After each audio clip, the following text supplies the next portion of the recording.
What? And I'm going to give you one opportunity because we're friends. Winner!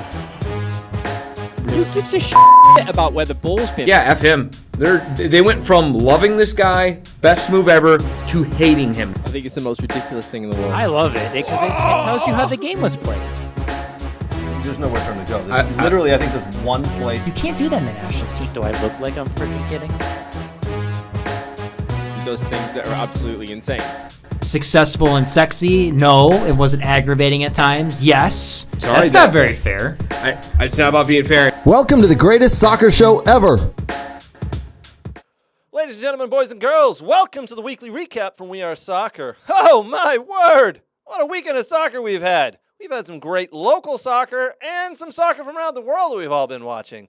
I can tell you right now, between the four of us here in the studio, I think we must have watched and attended about 100 games in the past 2.5 days.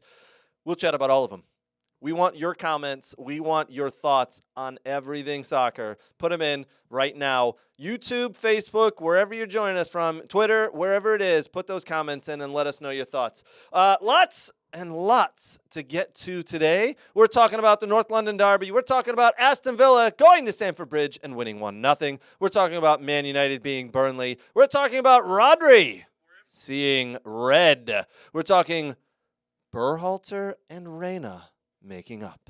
We're talking officiating and how good it's been in the Premiership. No, it hasn't. It's been terrible. We're going to tell you why it's been terrible and what the reason behind it is. Oh, and by the way, it's the U.S. Open Cup final this Wednesday. We'll talk about that. Newcastle hit 8 past Sheffield United. Barcelona stage an epic comeback. And maybe, just maybe, we'll do some Wheel of Randomness at the end of the show. All right, as I said, there's four of us here in the studio. It's not just me. Your delightful and fun host, Craig Hearn. I'm also joined by the boys at Muscle Island. We've got Nate and Danny as they are celebrating United victory. Boys, how we doing over there at Muscle Island? I yield to you. Whoop. He's excited. Whoop. I'll tell you what, Craig. Nothing ever goes right in my life. Darkness and sorrow is casted upon me. When I think things could get worse, I wake up and realize they have. But then I come in here, and I see all you sexy men with your beautiful faces. Lovely, ready to talk the sport. And I'm re-energized to yet go on another 7 days of living. 7 days! 7 days. 7 more days. More days. Like the ring. 7 days. Lovely day. Happy Halloween. You've lost me on that. Yeah, I lost myself. I know. got lost. Yeah. Danny, you're awfully quiet over there. Stuttgart won, Craig. Stuttgart did win. Yeah. All right. Congratulations, by the way, Yeah. on that. Thank you. It's hard to talk over that. Yeah. It's hard to... And he walked in here 10 minutes ago and he was, like somebody's cat had died. And, Yeah. Wasn't feeling it. And then, we pump him full of booze and, he's ready to go. Yeah. So No. In all seriousness, my dad died. You're freaking... Maybe. I don't know. I haven't seen him in like 20 years or so. Let's say, there's Nate. There's Nate. Yeah, don't believe a damn thing he says, people. Don't believe a damn thing he says. mortified by the comment. He's like, Yeah, what the hell did I just... He was. You've done it again. What? Yeah, the host. Who? The host. Oh, sorry. Yeah, The no. host hasn't introduced him yet. You've Who? done it again. We purposely The do host. this all the time, though. No, I actually don't. I I know you black out don't. and I I forget. know you don't. Anywho, All right. So is there anyone else here in this room?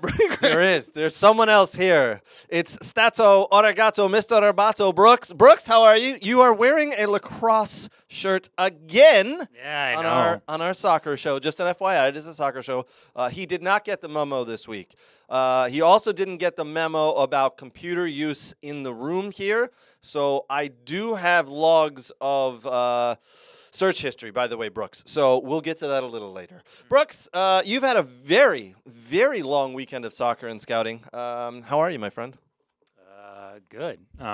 See, I'm really sunburnt. I was at Schoolcraft today watching games. I forgot. Lacrosse sunscreen. games? No, actually soccer games. Could have fooled me. Oh, really? Can I just point out to the viewers at home that the... Can I point out to the viewers that you need to let me finish? Ooh. Oh, there was going to be more of Hold on a second. dribble? Hold on a second. You gonna fire away there, son? I'm firing back. I was going to provide a No, you weren't. little context. No, compliment you on the were lacrosse not. jersey. You were not going to do that. I mean, it's Don't you pony me. you walk in That with a sounds target really on your bad. back, and then you get upset that people shot at it. I mean, what do you want? It's like Okay, I had a game Friday night. I saw Craig at Michigan State. That was great to see. Watch MSU play Indiana. MSU won Green, 2-1. 2-1 win, Go yes. White. And then Saturday, 9 a.m. to 7:30 p.m. watching MLS Next at the OU Dome, Vardar and Chicago Sockers. So that was quite a day. I've had quite a weekend, He is- and I'm tired. He's had a long weekend. I didn't know Craig was at a lacrosse game. No, at Michigan definitely State. not. Oh. Definitely not. I was at the soccer game. Oh, was he Men's- at the lacrosse? So you guys like We saw met each up other- at the men's soccer game. He was Fields. yeah, he was mostly thinking about lacrosse. lacrosse. I'm gonna come in with a. They're trying to recreate our bromance, aren't they? They're trying to. They are, They're right? failing. They met in Lansing. Our Craig bromance is was going. organic. Organic. And organic. Organic and organic. Is it gigantic? And gigantic. Organic. It's all the antics. It's all of it. all sorts of antics. Gigantic, organic, orgasmic. What? What? Anyways, Hey, moving hey. on. All right. Kids show. It, What did it they is, talk it is about? sort of a little bit of a kid show sometimes. It's a show that has big kids like us on it. All right, before we jump into all the wonderful soccer that we've watched and been and attended this weekend, let's thank our beautiful sponsors. Thank you to Soccer World. You can get all your soccer gear needs fulfilled at Soccer World. Listen, they are online, soccerworld.net, or they have 3 wonderful locations here in Metro Detroit. Thank you to Next Level Training. They are not your typical trainers. They are the best trainers in the country. They will take your youth player from average to brilliant. Trust me, I've seen them do it. And we'll talk a little later about Chloe Ricketts. She made her debut for the U17 women's national team. Scored as well. Chloe, a Next Level Training product. Thank you to Dog and Pony Show Brewing. Cheers, boys. Appreciate it. Unfortunately, I did not make it out to the bar this morning for the North London Derby.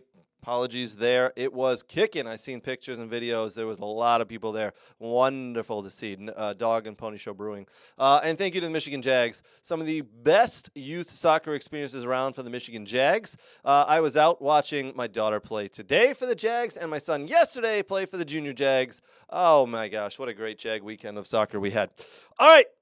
Time to jump in. I will start today, I think, with what I would consider the game of the weekend was the North London Derby from the Premiership. 2-2 final. Hyun-Min Son with 2. Really well-taken goals, to be honest. James Madison, star. I absolutely love the way Tottenham are playing. I thought this was a brilliant game. Saka on the right-hand side, cutting into the left every single time he got the ball, was giving Tottenham's defense fits over there. Penalty as well. Saka scored a really nice. That was it an own goal? Was it his goal? I think it was. It took a massive deflection, obviously, but the ball was going on goal. So there you go. Saka with 2. And then Hyun-Min Son with 2 very nice, well-taken goals as well. I was pleasantly entertained by this game. It was back and forth. 2 really good teams.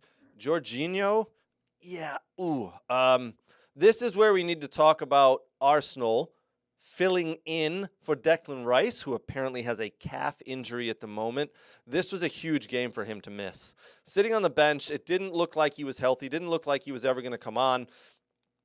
Vieira started in front of him, and then Jorginho was there, and they could not fill the void that he has left with that little injury he's picked up. I tell you what, they're a different team. Arsenal are an absolutely different team without him in the middle there. Boys, do you thoughts on that game? Danny, did you give it a little bit of a watch? Yeah, I did.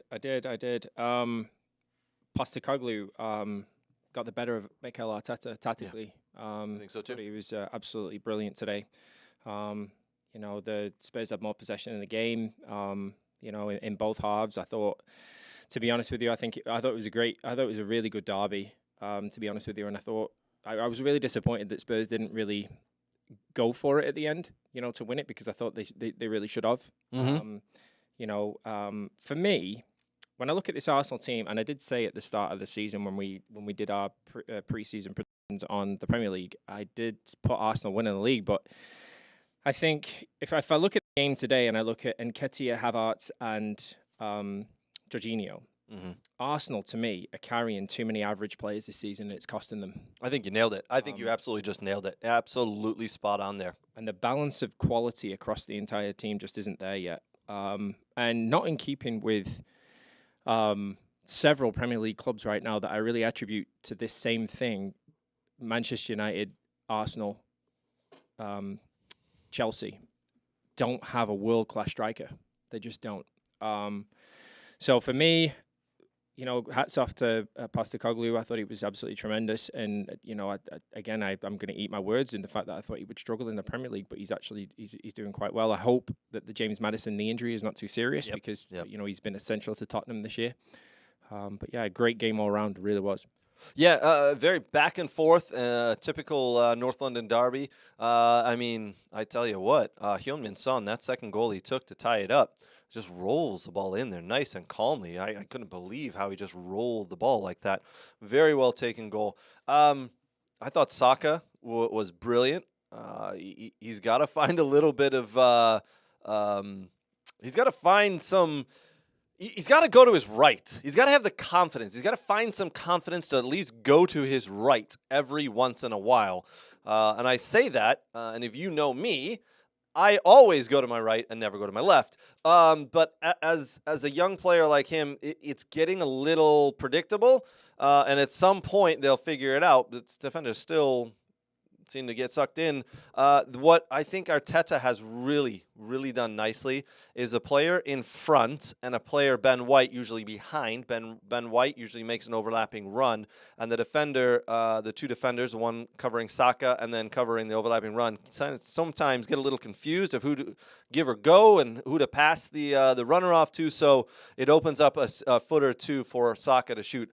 A very exciting player. I just want to see him try his right foot every once in a while. That's all. But Danny nailed it. Listen, I think Arsenal are top 2, top 3 team this year, but where they're lacking is in the Vieira, the Jorginho, the other players, the Kai Havertz, the other players are just not quite up to snuff with some of the players around them. Odegaard, by the way, signed a new extension to his contract, so good for him. It looked like that's been worked on since March, I'm hearing. It's been taken care of officially now, so he will be with the Gunners for quite a few years longer. Interesting to see Aaron Ramsdale on the bench. 3rd game in a row here for him. Is this it? Is David Raya now the new starting keeper for Arsenal, and Aaron Ramsdale is the backup? Did not see that coming personally. I thought Ramsdale would continue as a number 1, but here we are. It is what it is. But anyway, very fun game to watch. The other game today that happened at 9 a.m. Eastern Time, alongside that North London Derby game, was Aston Villa traveled to Stamford Bridge to take on Chelsea. Now, the game ended 1-0 Villa. I will say Chelsea were very unlucky not to score. They had a couple very close and really well-saved shots by Emi Martinez, Aston Villa goalie. But if Chelsea don't score this Wednesday in their final Premiership game for the month, they will not have scored any goals this month, so they won't be able to pick out a goal of the month candidate. If they do, there you go. That'll be it. Brooks, you had your hand in the air there, my friend. What's going on? I did. I believe on that board there, I have Chelsea finishing below 11th, right? That's me, right? You do. I what do. I will do now is show and that they might, board? and we were joking. I don't think we were joking in our group text about maybe relegation being a possible thing here. So Brooks is definitely betting on Chelsea to finish lower than 11th. Craig, Danny have taken the bet with Brooks. So Danny and myself are betting. What did Nate bet? I don't think Nate was in on that one. He's in on a couple of other bets we'll share later, but he's not in on that one, I don't believe. But Danny and I definitely took that up with you, Brooks. I tell you what, Yeah. I will say, listen. I think Villa came away a bit lucky today. They had a couple of shots. They had some Sanchez, the Chelsea goalie, had some really nice saves in the first half against Digne, in the second half against Douglas Luiz. But if it wasn't for Emi Martinez of Aston Villa, I think Chelsea could have put 2 or 3 away. Chelsea are just, as Pochettino said after the game, clinically, they did not get it done in the final in the final third. They're just struggling. They spent £1 billion and didn't bring in a star striker. Danny has said this multiple times in the past couple of weeks. It is unbelievable to me. Nicholas Jackson is just way off the pace. Raheem Sterling is not going to be a striker to lead the way. He's your setup man. It is confusing to me. Chilwell should have scored today. Jackson should have scored today. Sterling should have scored today. They had a Conor Gallagher probably should have scored today. At some point, I do think that Pochettino is able to put it together for Chelsea. But right now, it is a struggle. On the Aston Villa side, they play such a high line. It is. I think I age about 7 years for every game they play. You pull your hair out, your heart goes 100 miles an hour. They play such a high line, it is scary. Without Tyrone Mings, who's out for the year with a ACL injury, it's going to be a struggle. Pau Torres, Ezri Konsa are doing phenomenally well, but it's worrisome. And that's why we will lose games like we did that Newcastle one at the beginning of the season. 6 games in, we'll put up the table in a couple of minutes. Any words on Chelsea there, boys? Because a couple of people in the group text within our room here did say there could be some relegation involved. Every credit to Villa. Every credit to Villa. They rode the storm in that first 20 minutes, didn't they? They really rode that storm in the first 20 minutes. But, big time. Discipline, team shape, great management, good goalkeeping, kept him in the game away from home, which you would expect, really, to be honest with you. When you go to Stamford Bridge, you would expect not to have a lot of the ball. But great goal by Ollie Watkins finally. Our fantasy Premier League, Ollie Watkins puts one in the back of the net for us. Hey, our fantasy striker finally scores. But, only in his 6th game. But oh my goodness, Chelsea! They could not hit the ocean from a boat with an inflatable beach ball, could they? No, they're terrible. Right now. And you spend all that money on defenders and midfielders, and you can't buy a world class striker. Absolutely ridiculous. And I was one that actually said, I said when you and I kind of went backwards and forwards in our group chat today, if they're not scoring goals, they can't win games. Yep. Right. And there's only 38 Premier League games, so. Yes, okay, they're not going to get relegated, but they're not going to finish in the top 10 playing that way and not being able to finish. So, he did say it's a bit of a project, Poch, but Chelsea, great team, but you can't put the ball in the back of the net, you're in trouble. I 100% agree. They're definitely not a top 5 team this year. That's just off the table with what they have right now and the way Pochettino sets them up. But they're definitely not a bottom 5 team either. As I said, I do think they come good at some point. Once they kind of figure it out. But it is an absolute struggle. It is not fun to watch if you're a Chelsea fan. They're offsides consistently. They are so young and inexperienced that it's telling. With that being said, the old head, Thiago Silva, is actually the player today who made the mistake to let Ollie Watkins in on goal. He went for the ball and missed it, slipped under his foot, and away Villa went and ended up scoring 1-0. 1-0 victory for Villa. Will take it. Again, not a convincing win, but I will take it. Stamford Bridge can be a tough place to go. I will absolutely take 3 points, especially away from home. Villa right now in a good spot, not a great spot. In the Europa Conference League, which we just played this past week, we lost 3-2.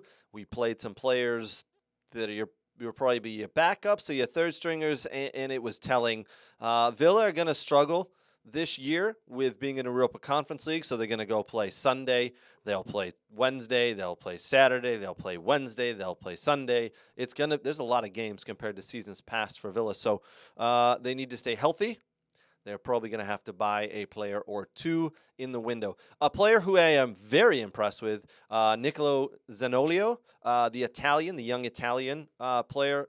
He is a legit fun get off your seat and stand up when he gets the ball type of player. Fun, loves to run at people, and I think he's going to do very well in the Premiership. So a player today who didn't quite do what he has done in the past. Moussa Diaby kind of was. Chelsea had him locked up for lack of a better term. So it was interesting to see how he just couldn't get out of his into some free space there. Raheem Sterling, I thought, played very well for Chelsea today. Nicholas Jackson again, absolutely again. Whew, I do not know what they saw when they bought this ship. They are struggling, right? Because Christopher Nkunku, right, he's injured for the season, right? He did his ACL. Was it an ACL or an MCL or something like that? His knee. He did a knee injury. Yeah, he did his knee injury. So I mean, they've still got him to come back, and he did very well. Overseas. So they're just. But he's not the accent.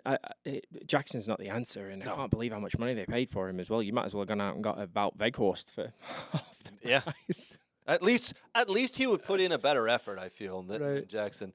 It is interesting. Anyway, lots of Chelsea fans out there kind of a bit forlorn at the moment. Other game, we'll get to the Man United game in a minute, but Brooks, my man, your Seagulls did it again. They did it again. And Mitoma comes off the bench and scores just 2 phenomenal goals. I hate to tell you this, Brooks. I got to be honest. You know how it works at Brighton. You know how it works. Mitoma's going to be gone, and he's going to be gone in the January window, most likely. Cross my fingers, Craig. Crossing my fingers. You want him to be gone, or cross your fingers that he's still there? He stays. He stays. Now, but we've seen it, right, with Caicedo and several players before him. This is what Brighton does. They bring players in, they build them up, they sell them for a lot of money, but with that money, they go and buy 2 to 3 players to fill his shoes, and they build those players up. So it's just the way it is. But Mitoma was almost gone in the summer to Manchester City. It didn't come off. But a 3-1 win for you guys today over West Ham, I believe. Yeah. So, brilliant win, by the way. Now, I would have loved to watch it if I wasn't watching other soccer, but you were out. I try to keep up with the highlights. Yeah, you watch the highlights. Yeah. Now, Brooks, your Brighton have a real test next weekend. Are we enemies right now? Well, let's be friends until the game. Fair enough. Okay. Villa are playing Brighton. I think it's at Villa Park, by the way. We'll need to double check that. But yes, Aston Villa versus Brighton. I expect that to be a real good game.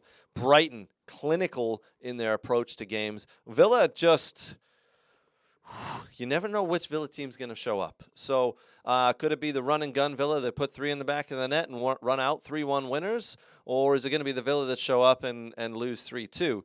It will be a very tough contest. I am looking forward to that. Brooks, why don't we make a dog and pony show bet if you're up for it? Why does everyone like to bet with me? Well, this directly involves my team. I think I'm involved in every bet we've team. ever had on this show so far, and since we put up that bet board. You're also the one who says ludicrous things, so. I know, but I'm kind of right, honestly. Like, look at Chelsea right now, and what's the other one we have up there? In. Oh, Everton. Everton won. They're ruining that one, but no. Yeah. By the way, Everton winning cost me $100 yesterday. I lost $100 because they won, those bastards. But Brooks, all right, dog and pony show bet. 6-pack. Oh, you know what? Even better. We're not just going to do a regular 6-pack bet. You and I are going to do a bet that we both have to go to Dog and Pony Show one evening, and the loser has to buy beers for the night. Okay. We'll call it a date. Okay. All right. We'll do it. You know what? Maybe. Do they have karaoke night? We can sing. I think they may have karaoke night Okay. there. Yeah. If not, maybe the owners would let us, have a karaoke. Oh, night the or owners would something. definitely let you sing. Yes. Can we celebrity bartend too? Yes, we absolutely can. Yes. All right. Mhm. And maybe, just maybe we'll invite the other 2 gentlemen along for a little bit of fun. Maybe. You guys want to come along on the date? I'm doing Danny. Sam making fun of you? So not to make some corrections, since I'm able now to get a word in. Thanks. Chelsea will be fine come November, and they will then climb up the table. So you will be wrong, Brooks. And Villa will lose against Brighton because Brighton happens to be not on the bottom half of the table, which is all Villa can actually beat if you look at them. Yeah, you're not wrong. Sorry. Yeah, we've played 2 teams who are at the top end of the table, I think I was like half actually, listening to And you. Nate comes in with the unsugar-coated version. I mean, yeah. Anytime, no offense to the Villa fans, and hey, prove me wrong. But so far, you played Liverpool and Newcastle, got beat, and then you played the bottom half of the table and you kicked the shit out of them. So I mean, good on you for kicking the shit out of the bottom half of the table. United couldn't. We like limped through one. Sometimes you have to beat those bottom teams, though, I'm afraid. Yeah, usually you have to beat the teams with 0 wins. Yeah, it's usually good. You know, I will say it again. I said it last week. There are 20 teams in a Premiership, and there are 19 other teams in a Premiership besides Villa. And if we lose 6 games to the top 6, and then the other 13 teams we beat and kick the shit out of, I'm all right with that. I'll take. But nope, you're not wrong, Nate. You're not wrong. We do beat the lower level teams, and the top ones we seem to struggle against. But I will cascade on this. Brighton they haven't beaten too many top end teams either. So it'll be interesting. They lost to Liverpool. No, you're right. So it's going to be a good game. I like that both teams go at it. It's going to be a fun game. 2 pretending teams going at it. Brighton were terrific. It was a stroll in the park. Like 61% possession. They were absolutely tremendous. Yep. Matoma was class. Brighton are a good side. Really good side. Yeah. You know, a really good side. And, you know, I think Billy Gilmore, he played really well for Scotland against England a couple of weeks back. And Bournemouth haven't won a game. you've still got to beat the opponent, Nate. It's the Premier League. There's no easy games in the Premier League. Yeah, there is. When you play any of the 4 teams that have yet to beat anyone, those would be the easy wins. And you know, I'm just gonna, because you're in a bit of a mood. I'm in a mood. Yeah, you're in a bit of a mood. I'm gonna Salty. I'm just you are salty, very salty. But when I look into your eyes, the salt washes away like a freshwater. I'm just gonna say this because Yes, go ahead. over the course of the next 7 or 8 months as we come around to May, you're gonna be going, wow, like Sheffield United beat Liverpool at home, and Brighton beat Man I don't City think at Sheffield home. United is going to beat Liverpool at home. There Can we- will can- be an can upset. Can we throw another bet on the bet board? Yeah, That Sheffield United will beat a team in the top 6 by the end of the season. It will just happen. Teams in the Premier League, they get points taken off each other. It's not like other- Not Sheffield United. Didn't Forest beat Man City at home last year? I Ye- believe was it Forest that Brentford. Brentford? Was it? No, it wasn't Brentford. There was another. I think need it to was look. Yeah, Forest but Man 2-1. City had this like in the bag, and they were just bored. No, that's not true at all. It was They in the were early part of bored. the season. Pep was bored. I will look for this. But Brighton, kudos to Brooks, absolutely fantastic. They play such a good brand of football. You've got to give it to him. A really disappointing result in midweek against AEK Athens in the Europa League at home as well. I thought, but maybe that was them just getting used to European football. With their first time being in the competition. So, but Athens are world beaters. It's interesting. Brighton It's looked interesting brilliant. that both Villa and Brighton do we have something I can knew throw at him? Yeah. New into Europe this year, both lost midweek games, but then came out for the weekend and played well and won. But yeah, Brighton kind of shit the bed, for lack of a better term, against AEK Athens. Greeks, Yeah, Greeks. Yeah. They've been in AEK Athens. Yeah. They're a good team. Yes, Brooks. Okay, on. I think Brentford beat Man City 1-0 last year, Okay, and then so I was- believe Nottingham Forest tied Man City 1-1 at City, I believe. as Okay, well. so that Yeah. okay. So yeah, we weren't far off then. Yeah. Okay. Yeah, it does happen, right? These teams that you're like, well, relegation, the relegation shum over there, and then they come in and they beat or draw one of the big boys, and that throws a real wrench into the title race. If you think about it, that was 2 points taken away from Man City last year that they could have had that title wrapped Yeah. up a game or two earlier. yeah, they It hadn't was been- a struggle. they- It was a struggle with Arsenal down to the end. yeah, they were concerned. Well, why They don't were like, "Oh no, yeah, what do we do now?"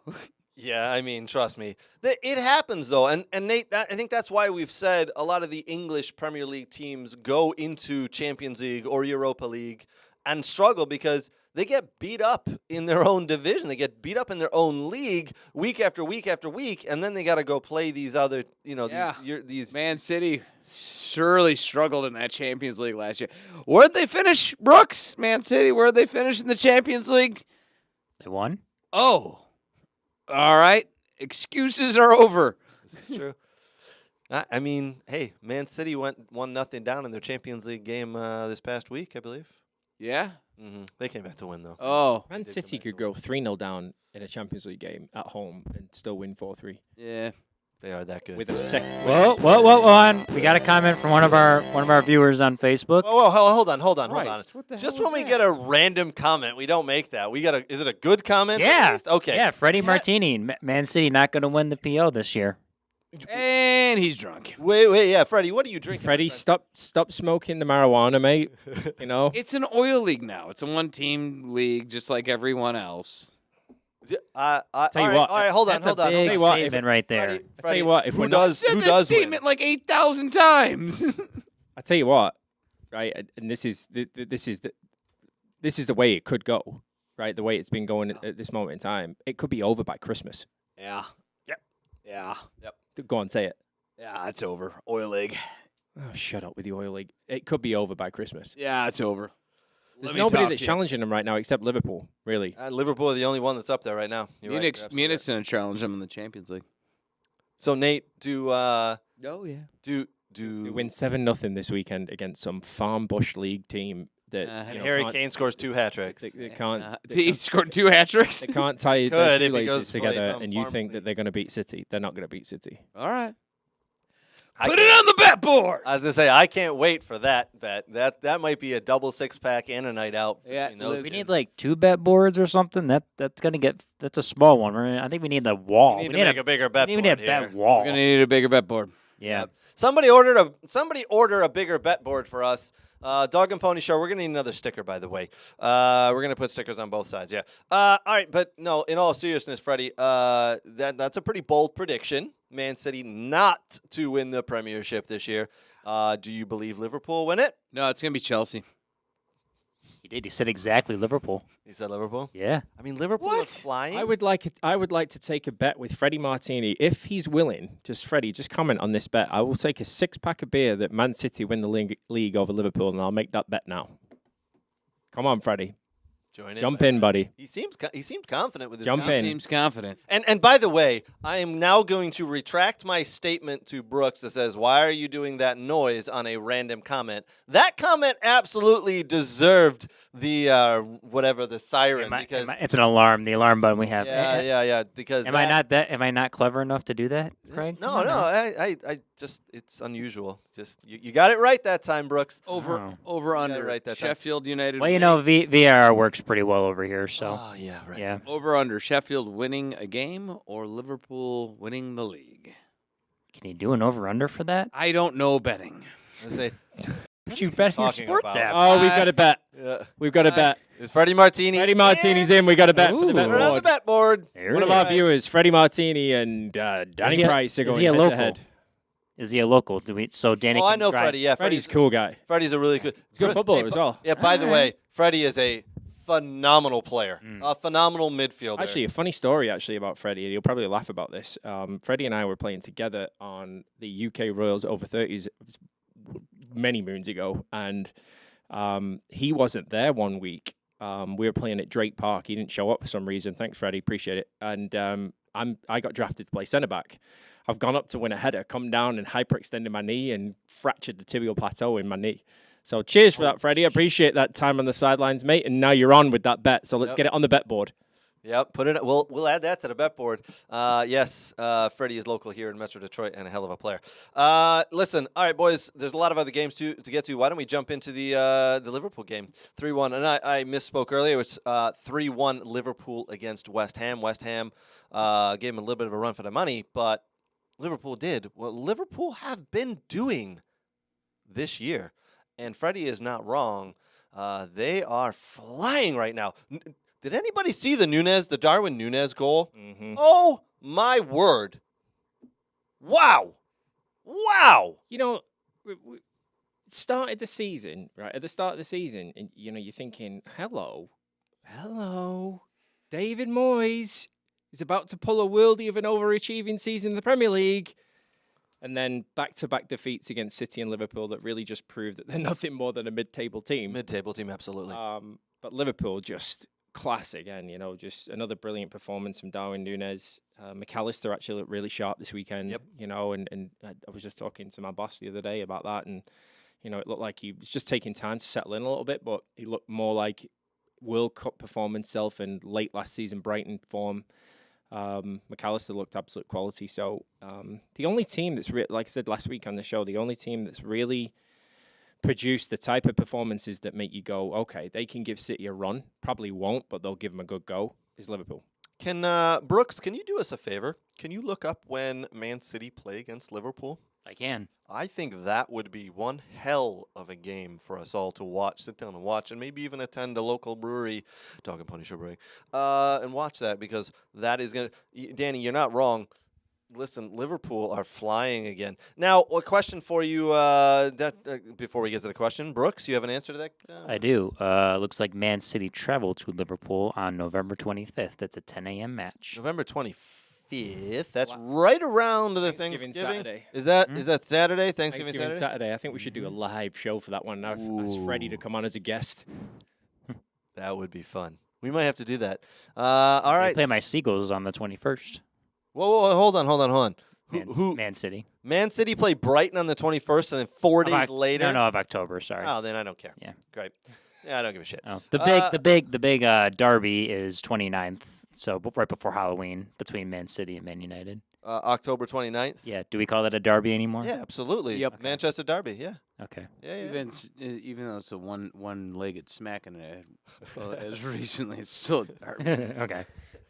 It hasn't been, well, I don't know. Didn't Man United win, not last year, the year before? Didn't they beat... If only we had a man to look up stats. I remember everybody I will look figured up that Man City were going to win, but Man United ended up winning. I forget, but I believe they did win. But anyway, all right. Question though. I got distracted. Sorry, very much distracted. Jared Bowen scores again for West Ham. Danny, I'm going to put this question to you specifically. Should Jared Bowen be in the next England squad when they play coming up in October? Yes.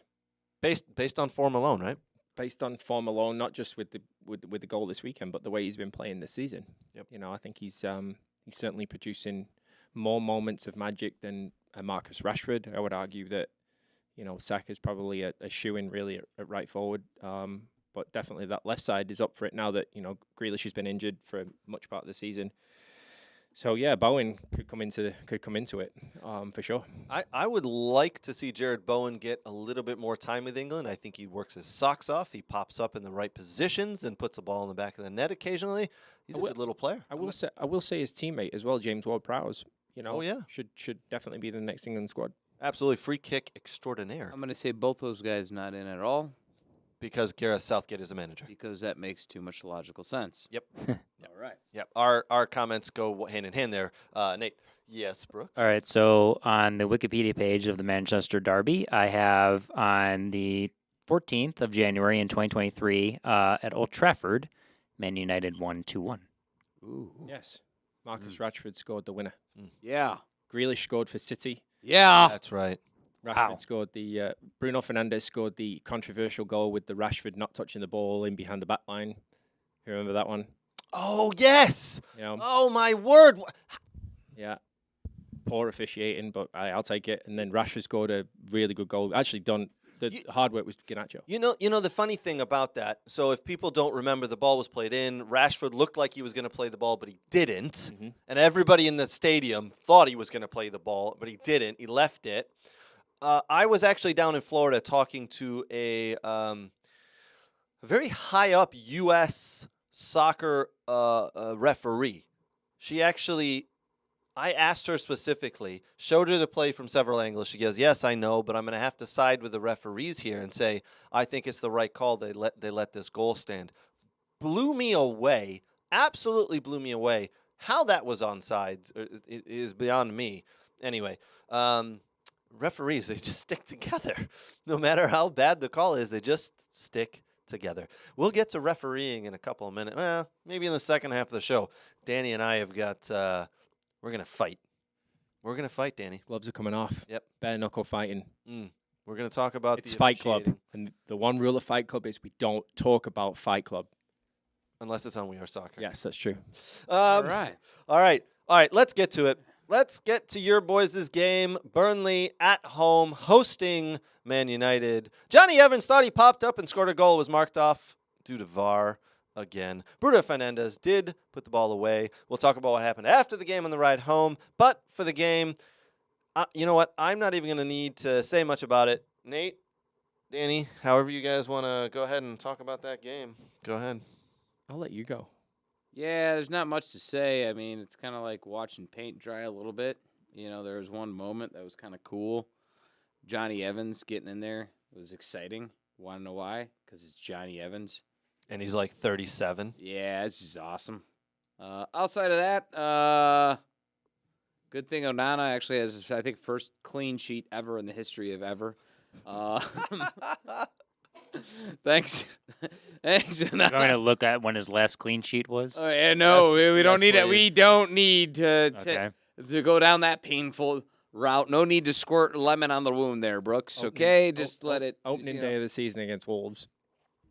The one where he should have been called for the penalty. Right. I thought it was The salt on the wound. PGMOL But all said right. yes. Anyway, It all hurts. it all hurts, It Brooks. all- Yeah, yeah, but good right. call. It all hurts. You are a dark cloud tonight. Yeah, I mean, but tell me where I'm wrong, Danny. Tell me where am I wrong? And then, like, you know, At least of he's course, honest. in the sitcom that is United, you know, on this week's episode of United, let's tune in to see who's gonna hit whose wife or who's gonna get in whose accident and who's gonna. Jesus Christ! It's like you watch this, you know. You watch fictitious shows and you just go, ha, ha, yeah, it wouldn't happen in real life. Surely that wouldn't happen in real life. And then it happens in real life, and you're like, but why? How is this? And this week on Manchester United Follies. Can I talk about Stuttgart now? Well, but we'll get to Stuttgart in a little bit. But God's but sakes. United didn't play well. They got 3 points. And Burnley, they're not good. They're poor at the moment. But Man United came away with 3 points. Yeah. They just got to get through this little spell. Yeah, maybe get like someone who like off a charge or off the medical list. Like, The Fernandes goal was special. I mean, really special for two reasons. One, Johnny Evans the ball assisted in it. was coming in from Number the one. 37-year-old centre back that played his 200th appearance at Man United. By the way, Hell yeah! Unbelievable. so Fernandes' goal was special. It was Robin van Persie-esque a few years ago with the ball over the top from Rooney. It was That was against Villa, by the way. I didn't want to mention that, but thank you. 3 points is welcomed, but other than that, it's a really, really average performance. Lack of squad depth is really telling, especially with the injuries that we have, the 12 injuries that we have. The one thing that's interesting to me, and I want to bring this back to my delicious partner on my Hello. my delicious partner here is really interesting is the one thing that to me is really interesting right now is the Marcus Rashford situation and the fact that he's not tracking back defensively, he's not working hard enough, he's making poor decisions, he's dribbling when he should be shooting, he's shooting when he should be dribbling or patting, and he's making really difficult, really strange decisions on the field as a footballer. But then when it comes to the 65th, 70th minute mark, he's not being substituted out when he's playing when he's playing poorly. And it's almost like this air of, he's got this aura around him that he can't be brought off. And it bothers me because you've got a player on the bench there, the young 19-year-old, that is an emerging talent that I want to give time to in Garnacho. And he plays on the left-hand side, and he's not being given that opportunity at the moment because Rashford won't play down the middle or can't play down the middle or won't play off the right. Before Nate jumps in and Brooks has something he wants to say, I do want to say this happened a couple of years ago to Rashford. The same thing happened. He rose to fame, and everybody said, "Oh my gosh, this guy's going to go on to be the star player, the stud of England." And then he did the same thing. He regressed. And Eric Ten Hag then comes in and changes the dynamic and changes everything around. And Rashford goes on to start scoring goals. And last year he was, what did he have? Almost close to 30 goals in all competitions last year. He was phenomenal. He seems to have regressed again, and I don't know why. I don't know why. We're expecting it. I'm expecting him to do what he did last year, score goals, run down the left, use his pace, use his dynamic play, cut in, score, or create for other players. You're Danny. You're spot on. It's weird. I've said this before. I'll say it again. There's a lot going on in that football club that's not right, and it's having a trickle down effect to the players. Whether that's the Mason Greenwood situation, there's apparently discord with the squad. Of some people think that he should have been sold. Some people agree with the loan. Some people want him in the squad. Some people don't want Jadon Sancho banished. Some people want him out of the squad. The sales situation, it's just an ongoing. Honestly, it's like a soap opera, Days of Our Lives situation every day, and it's mind blowing. Yep. But again, the number one common denominator is the Glazer family, and until that situation and the sale is resolved, I don't think that the other stuff will be resolved. Mm-hmm. Nate, did you want to chime in? I mean, yeah, Rashford's having a poor run of form. I thought, I think at one point they were playing him more up top as a forward role and then switched it back. But it's not that's not what he does. He's a left mid. He's good at it. That's where he needs to be. That's his preferred position, and that just works. And honestly, guys like Anthony Martial, there be an academy player. When I see him warming up, I'm just like, ugh, why? Surely there's somebody, some merging talent somewhere. They took Charlie McGill on tour. I rather have him play than He's over another 21, very good player. I'm done with some of these guys. I'm just done with, and I don't even want to see out near the field. It's I'm not excited. I rather see a McGill warming up on the sideline to go, oh, well, you know what? Let's see what he has to offer. Mm-hmm. But I was when Anthony Martial was warming up on the sideline, I literally was like, wow, that's gonna suck if he goes in, because I just don't. I've seen everything I need to see from that guy. I'm good. Yep. I'm all right. Yep. Yeah. Understood. Yeah. Yep. Brooks? Oh, okay. Hashtag play your kids. That's what we use in MLS when we want to play the youth players. So you need a little hashtag play your kids at the Man United level and at the squad. And then 2 comments here from our great man Don Obley, who is one of our main guys that posts on the Facebook page and contributes. Sure. Thank you, Don. Yes. Don, United have 13 injured players, and that Bruno goal has RVP vibes. Second comment, Rashford only has 340,000 euros a week to be bothered about. So, wow. I thought that was a clever comment by Don. Don, telling it like it is. I agreed. And they do have a lot of injuries. Yeah. It's not an excuse. It just is what it is. Everyone has injuries. We talked about it. You said Eric Ten Hag didn't know his best 11, and I made the point that, it's kind of hard to know what your best 11 is when 2-3 of those best 11 are probably out. True. It just is what it is. And seeing Aaron back get on, even though his time on was him just fouling someone for half a minute, does give you hope, though, that you have some players that could add something or might be interesting down the stretch, and eventually when they get healthy, it might be fun to watch. As of right now, it's like watching. I don't think he's played or had the opportunity to play his best 11 that he wants this season yet. Mm-hmm. Yep. Brooks? Danny, what does this mean? This is from Keith Baldwin in our Facebook Live. What forfeit will Danny do when Palace beat them twice in 6 days at Old Trafford next week? Shoot the boot, drink a Boddington from his shoe? What's a Boddington? It's Boddington beer. Oh, okay. Boddington beer. It's Keith, hold on. You didn't know what a Boddington was? No. Boddington beer is delicious. God, is it European? God damn it, man. I don't think I've had Europe. No, it's not European. It's English. You need to get outside your comfort zone. That's like you calling a German beer Heineken. You know what you did. I did on our first date by No, you've done it twice. but the second time I did it on purpose. Yeah, you He asked for a German beer, and I said, Heineken, I'll get you a Heineken. The first time I brought him Heineken, he goes, this isn't German. I go, well, the commercial says it is. No. Belgian, isn't it? It is, yeah. Yeah. I think Same it's as owned Stella. by it's owned by a German company though. Stella No. Artois, Belgium. No, I don't even know. Anyway, Boddington. Stop it! Boddington is English and is absolutely delicious. Anyway, Delicious Only beer. no Anyway, domestic Can I- stuff, but can I anyways. answer this? Yeah. Can I answer this from Keith? Boddington is domestic. we got all England. excited about Boddington. So Keith, again, we'll put this on the bet board, mate. I will wear a Crystal Palace jersey on the show. How are you gonna find one? I'll just borrow. I'll borrow Keith's. He's definitely an XL. Wow. Just kidding, Keith. I will wear a Palace shirt on the show if Palace beat United twice this week because we play them in the Carabao Cup on Wednesday and then the league on Saturday. Isn't it funny how that always happens? You always end up playing in the league in the Carabao Cup within a couple of days. It happened to Villa and United last year. Well, you heard it there.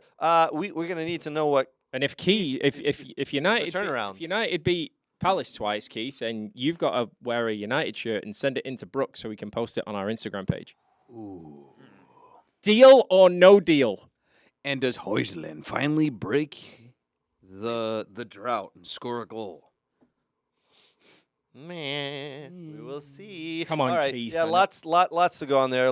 Brooks, let us know if Keith chimes in. While we're waiting, we're going to get to one of the other games that happened. Rodri saw red, a little bit of madness as he went toe-to-toe, face-to-face, forehead to forehead with Gibbs White of Nottingham Forest. 2-0 up. Manchester City rolling and strolling through the park, absolutely doing the business, putting it to Matt Turner in Nottingham Forest. And Nottingham Forest decide they're going to do a little bit of bumping, a little bit of kicking, a little bit of pushing. And Rodri didn't know how to handle it. He went toe-to-toe with Gibbs White, put his hands onto Gibbs White's neck. Not once, but twice. And you know what that means. See you later. Automatic red. He is now suspended for 3 games, and I guarantee there could be another game added on because he had some choice words for the referee. Pep was not happy afterwards. Yes, Brooke. We have the deal. All right, deal. We've got Man United, Palace, Danny, Keith, deal. All right, put it on the bet board. One of those boys is going to be wearing a jersey from the Are other we team. sure that Rodri's neck or the Keith Gibbs White's neck wasn't just like cold?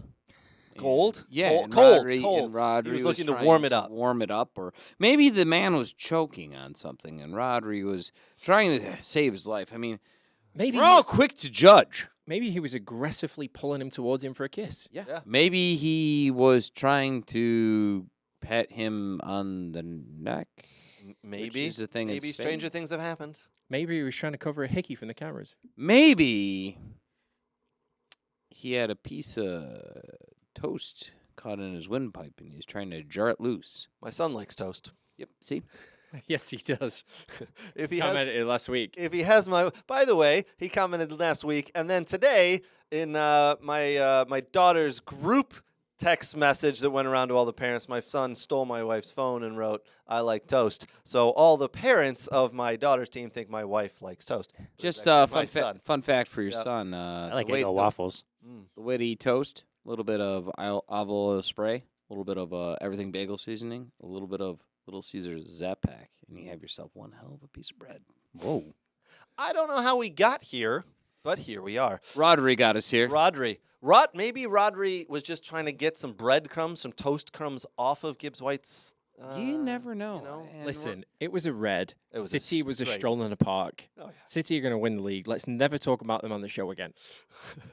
fair. Why not? Fair enough.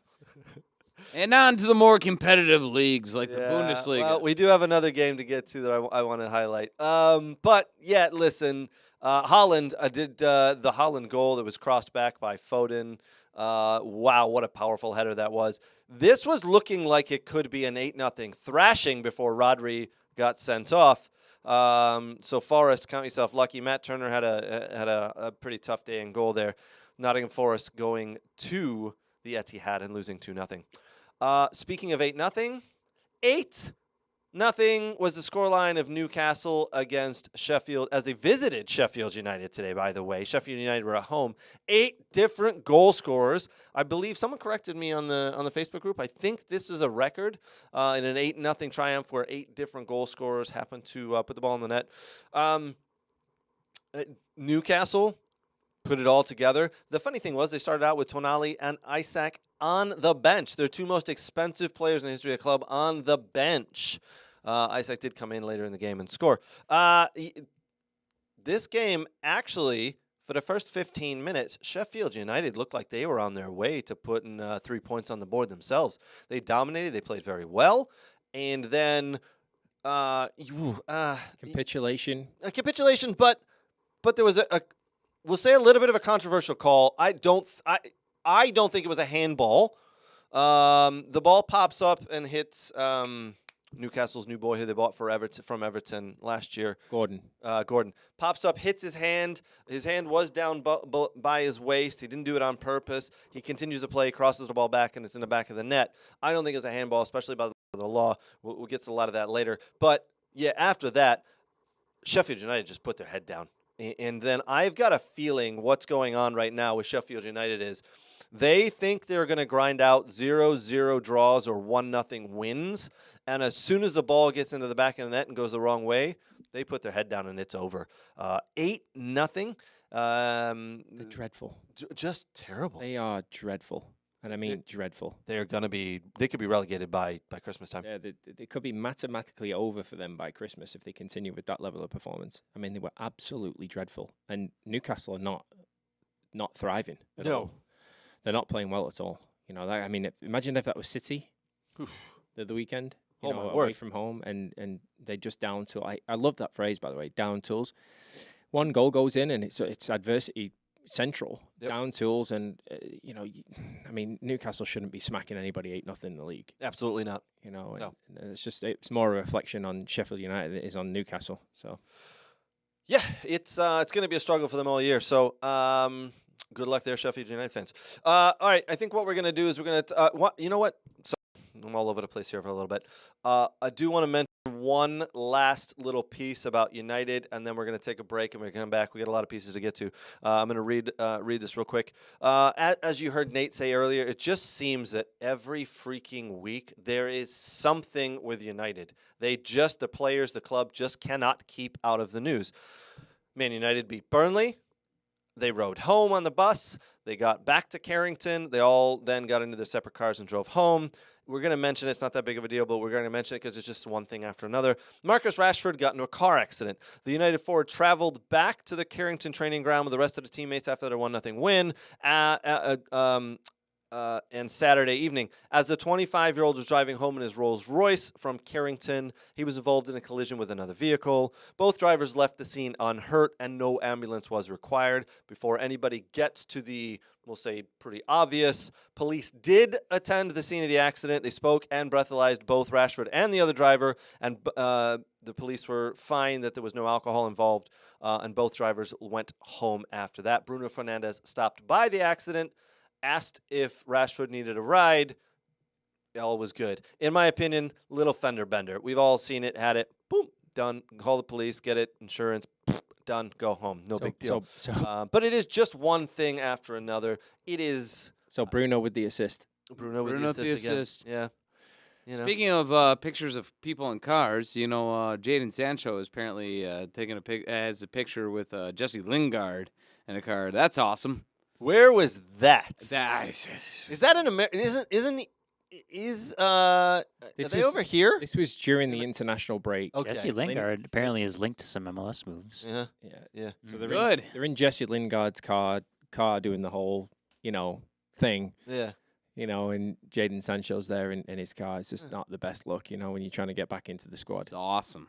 Yeah, just love it. Just flog him, sell him. Yeah. Sell Maguire, sell McTominay, sell the whole freaking One more squad. thing United just doesn't. At this point, and you're gonna laugh. At this point, I almost feel bad for Erik ten Hag that he has to put up with this shit.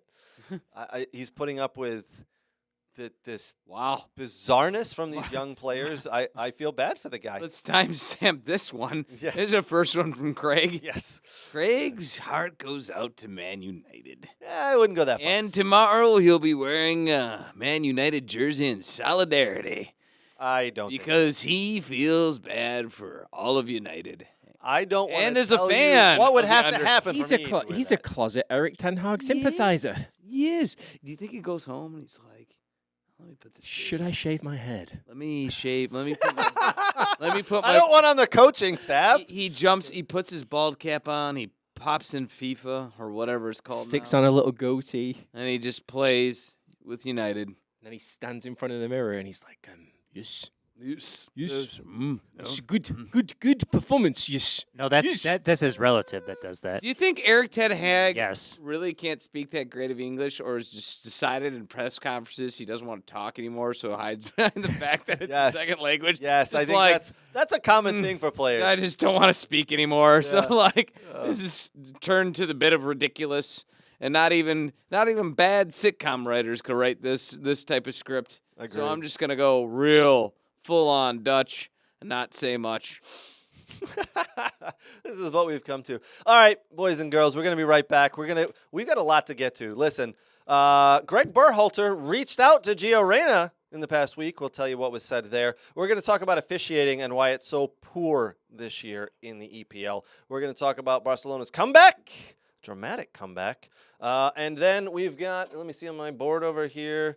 Ooh, maybe, just maybe we'll do Wheel of Randomness. We'll see how that ends.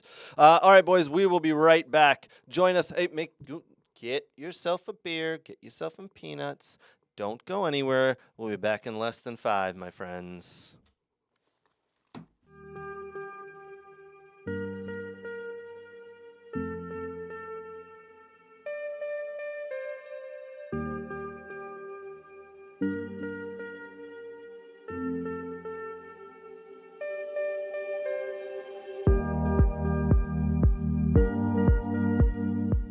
Tempo, yes, drop out, good. Yes, touch play, right foot, yes. Scan, good. Touch in, play, drop your hip, right, yes, good scan. Yes. Jay, well done. Good side on touch. Play, see it, yes.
Hi, Brooks. We're at our favorite store, Soccer World in Rochester. We're just gonna do some light shopping. Okay. Nothing big.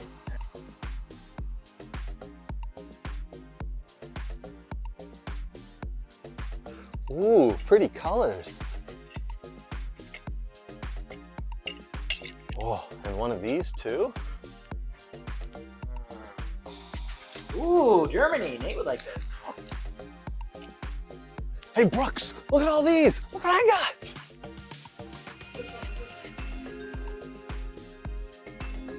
South America. Ooh. Wow, that's not MLS. Cool. Socks? No.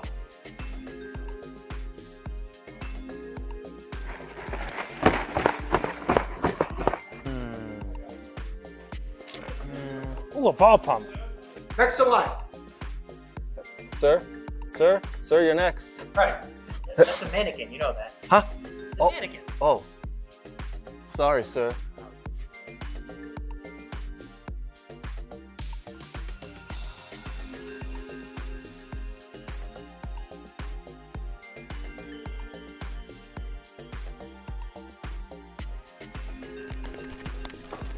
Craig, what are you doing? Nothing. Huh?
And we're back. Hopefully you got a chance to get a new beer like us.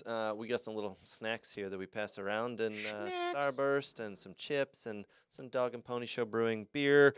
All right, lots to get to. Listen, Greg Berhalter this week has reached out to Gio Reyna in order to patch up their relationship that, I don't know if you know this, didn't really make the news, but Gio and Greg B., if you're in the know, had a little bit of a spat at the World Cup last year, and Gio's parents reined in with some text messages and some, I'm going to tell you this, and I'm going to tell you what Greg B did a couple of years ago with his, and all this good shit.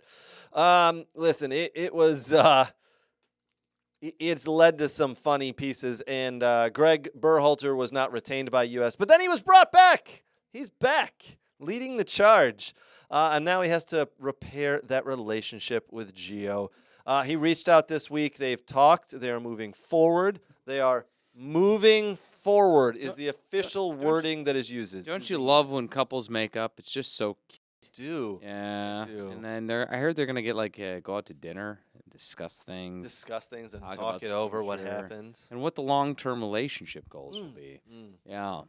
Yeah. I don't know if this is a worse sitcom than Man United or. That's a good question. I think it's pretty actually. corny in my opinion. I think it was like they met, they said they shook hands, like, we good? Yep. And I bet nothing else happened. Because I bet Gio was like, forget you because you did all that stuff. Well, Gio, you think Gio said forget you because you did all that? No, he's like, we got to do this to tell everyone we did it. And he's like, I respect you, but we're not going to be close. Well, all right. Do you think he Greg was like, hey, so you played for Dortmund this year yet? How's that going, huh? Let me answer that question. He has not. He definitely has not. Yeah. Mom and Dad told me to stay away from you because you're a mean person. So That's what it was. Let's break this down because we had a situation, and Nate brought it up with Man United and Jadon Sancho. Jadon Sancho came out and said some words against his manager. And essentially what has happened is Gio Reyna for the USA has come out. He hasn't really said much, but via his parents said some things. In my opinion, Gio Reyna just needs to say, yep, whatever you want to do, coach. You're the one who's leading the charge here. You're the one the U.S. Soccer Federation, who's now moved to Atlanta, have put in charge of the men's team, and I would like to play with the men's team. I would like to represent my country. So, hey, Coach B, Wherever you want me is where I'll be, and however many minutes you give me is how many I will play. Yes, sir. That's the way it needs to go. So, but we are getting from the wording from Matt Crocker, the newly appointed U.S. Soccer. What's his title, Brooks? Do we know? Let me look at that. Not president. 'cause I'll that's give you the Cindy official title. Cohn. Give me 1 second. U.S. Soccer guy. Yeah, I'll tell you then in a Yeah, second. I can't remember his title off the top Is of my head. U.S. Soccer guy the official title? U.S. Soccer guy. He's the U.S. Soccer guy. He's the guy. He's He actually makes all he's the actually English. Is he? Yeah, he is. He Yeah. came from Southampton, Oh, who I were know. newly relegated. I know. Yeah, you remember. But he said, listen, we're going to meet. And Matt Crocker has said the official thing is we're moving forward. They're moving past it. Everybody wants the same goal. We all want to win. That's what it's about. So that's what we're doing. I would love So to know if people think this is going to work out well. Brooks? Matt Crocker is the sporting director That's of right. U.S. Soccer. The sporting director. Yes. Yes. But I Good old believe, I sporting think director. both sides, the men and women, have separate ones, though, if I'm not No, I mistaken. believe he's in charge of both. Incorrect. Okay. He's in charge of both. Do you know- And the youth, by the way. Yes. Yeah. He's in charge of the entire men's, The umbrella. women's, and youth. He Yeah. covers the Wait. umbrella. The sexy guy to my left wants to say I something. say, Danny. Go what on, to say Danny. about U.S. soccer. No, I don't usually jump on with US soccer because I leave it to the experts. But Matt Crocker's from Southampton. But Yeah. what an absolute crock of shit. Is it a Matt Crocker of shit? No, That's my dad joke for the day. Yeah. what an absolute crock of shit that Gio Reyna's parents are coming out and saying stuff that's affecting Gio Reyna in the national team. It's just like, did you guys see the Twitter post by Harry Maguire's mother this past week? What? Wait, what? Here, Did why she- do I not Did she follow say Harry something because her Maguire's mom on son Twitter? isn't So playing? no, I don't follow Harry Maguire's mother on Twitter. Just to be fair, I will now. I'm going to search for it. it Does- did. I might just get a Does Twitter your mom account for follow this. Harry Maguire's I mother don't on know social whether- media? You leave our mom out of this conversation. My Okay. mother does not like Harry Maguire. I will say that. Yeah. You wash your mouth out. The soap? So Yeah. Harry Maguire's mother has come out after the England games on Twitter and released a statement saying, "My boy this, my boy that, my boy this, my boy that, suffering from this, suffering from that, abuse and all that sort of thing." You know, I think Roy Keane is probably just sat there with a really disturbed look on his face because, like, how times have changed. You know, that professional footballers are having their parents speak out. Honestly, it's It's like youth again, soccer. we're not going to go down that path, but Except it's grown men. you know, and it's just what an absolute crock of shit. Like, okay, you've had a disagreement with the manager, you don't like the manager, so go into the manager's office. He's picked you for the camp, and say, "Okay, boss, what do you need?" Well, we need to put some things under the carpet, and you know, and start again. Okay, boss, no problem. Yeah, I'm sorry for the things I said. You know, let's have a clean slate. You've got a clean slate coming back to the national team. Let's move forward. You know what do you need from me? And move on. Yeah, and that's the way it should be. Yep. Mistakes are made. Let's move forward. I want in. Yeah. But then he's going to go home and say to his mum that, you know, Greg Berhalter's he's not happy with me because he said this in this meeting, and then it's going to end up on Twitter for likes and all this sort of stuff. And it's absolutely mind-boggling to me. It is. Just go and play football. Leave it on the field. Yep, agreed. Put it on the field. Leave it there. Try your hardest. And if you don't get picked, sorry, don't get picked. That's the way it is. You mean there's not participation trophies at the pro game? There could be. There could be nowadays with the And you get orange slices at halftime? babies that we have playing the sport. The absolute babies that are playing the sport now. I'm telling you, it's the Gen Zers. I told you that a few weeks ago. I don't even know what a Gen What Zer the hell does is. that mean? You've said that twice now in a couple of weeks. Is that some weird-ass lacrosse statement? No. What is a Gen Zer? It's like the generations, like the kids younger than me, like that were born. There are people younger than you? Yeah, This is blowing my mind. I know, right? Danny? Do they And it's all, probably honestly some of my younger millennials. I'm in towards the older, but the do younger they all watch millennials, yeah. lacrosse too? I think so. I don't want anything to do with that generation. What is going on with this generation now? Nate, Nate, We're off the Nate, skids at this Nate, point. I don't help know us. what do you want. What do you want from me? What- This is what you is- entertaining this. I We don't. want you to This is your doing. partake in the No, show. We want no. you to be engaged in the conversation. Don't- Instead of being in your phone, I'm looking. why don't you be engaged in the conversation? I Either mean- stick up for Brooks or have a go at him, I think he's trying to look up what a Gen Zer actually is. I He don't- thought it was a band name. You kicked it in one direction. I was going with because the youth and these these young pro players that just it's a totally different game. Well, this is now. what we do, Brooks. We go down one rabbit hole, and then we come out of another, and then we go down another, and then somehow we find a way out. And we've got to talk. We've got to have these types of conversations, Brooks. What Putting type Nate to of sleep. food do you make for a Gen Zer? Hmm? What type of food do you make for a Gen Zer? Tofu. Oh God. They're one of those people. And if Vegan. if you turned into the program to listen to 4 jackasses rant about soccer, we have now took a left turn yet again and talking about generations. Now you have 4 jackasses talking about nothingness. No, All you, right, you have 3 jackasses talking about nothingness, and the 4th taking a nap. Oh, did we wake you up there, Nate? Yeah. Yeah. All right, Anyways. back to soccer. Back Yes. to soccer. All right. We got a lot to get to be honest. So we're going to have a little bit of a discussion about officiating. We're going to talk about the Bundesliga. Nate, you almost ready for your Bundesliga chat time? Because I know Stuttgart did their thing again. Yeah. Listen, boys and girls. We're 3rd.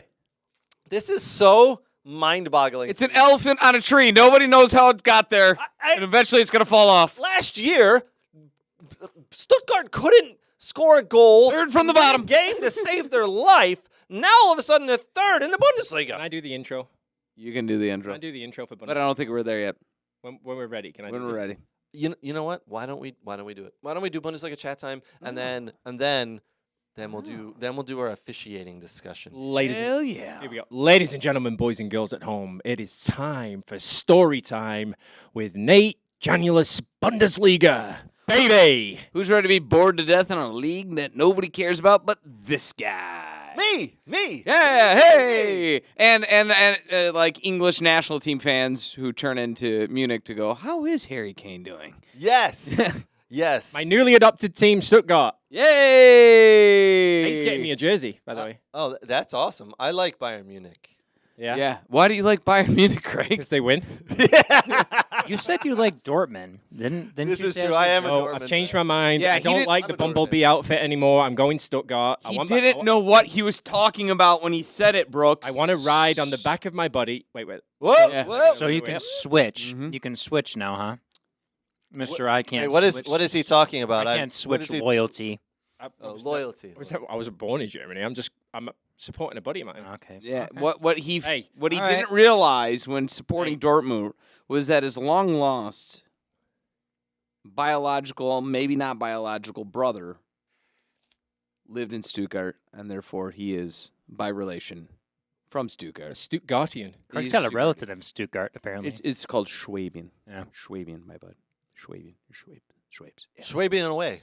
Yeah. All right. All right. So yeah, Stuttgart played Darmstadt, and the league goal scoring winner or league leading goal scorer is Harry Kane. Oh no, not Harry Kane, Craig. No. He is not the league. Even though he had a hat trick this he week. did have a hat trick.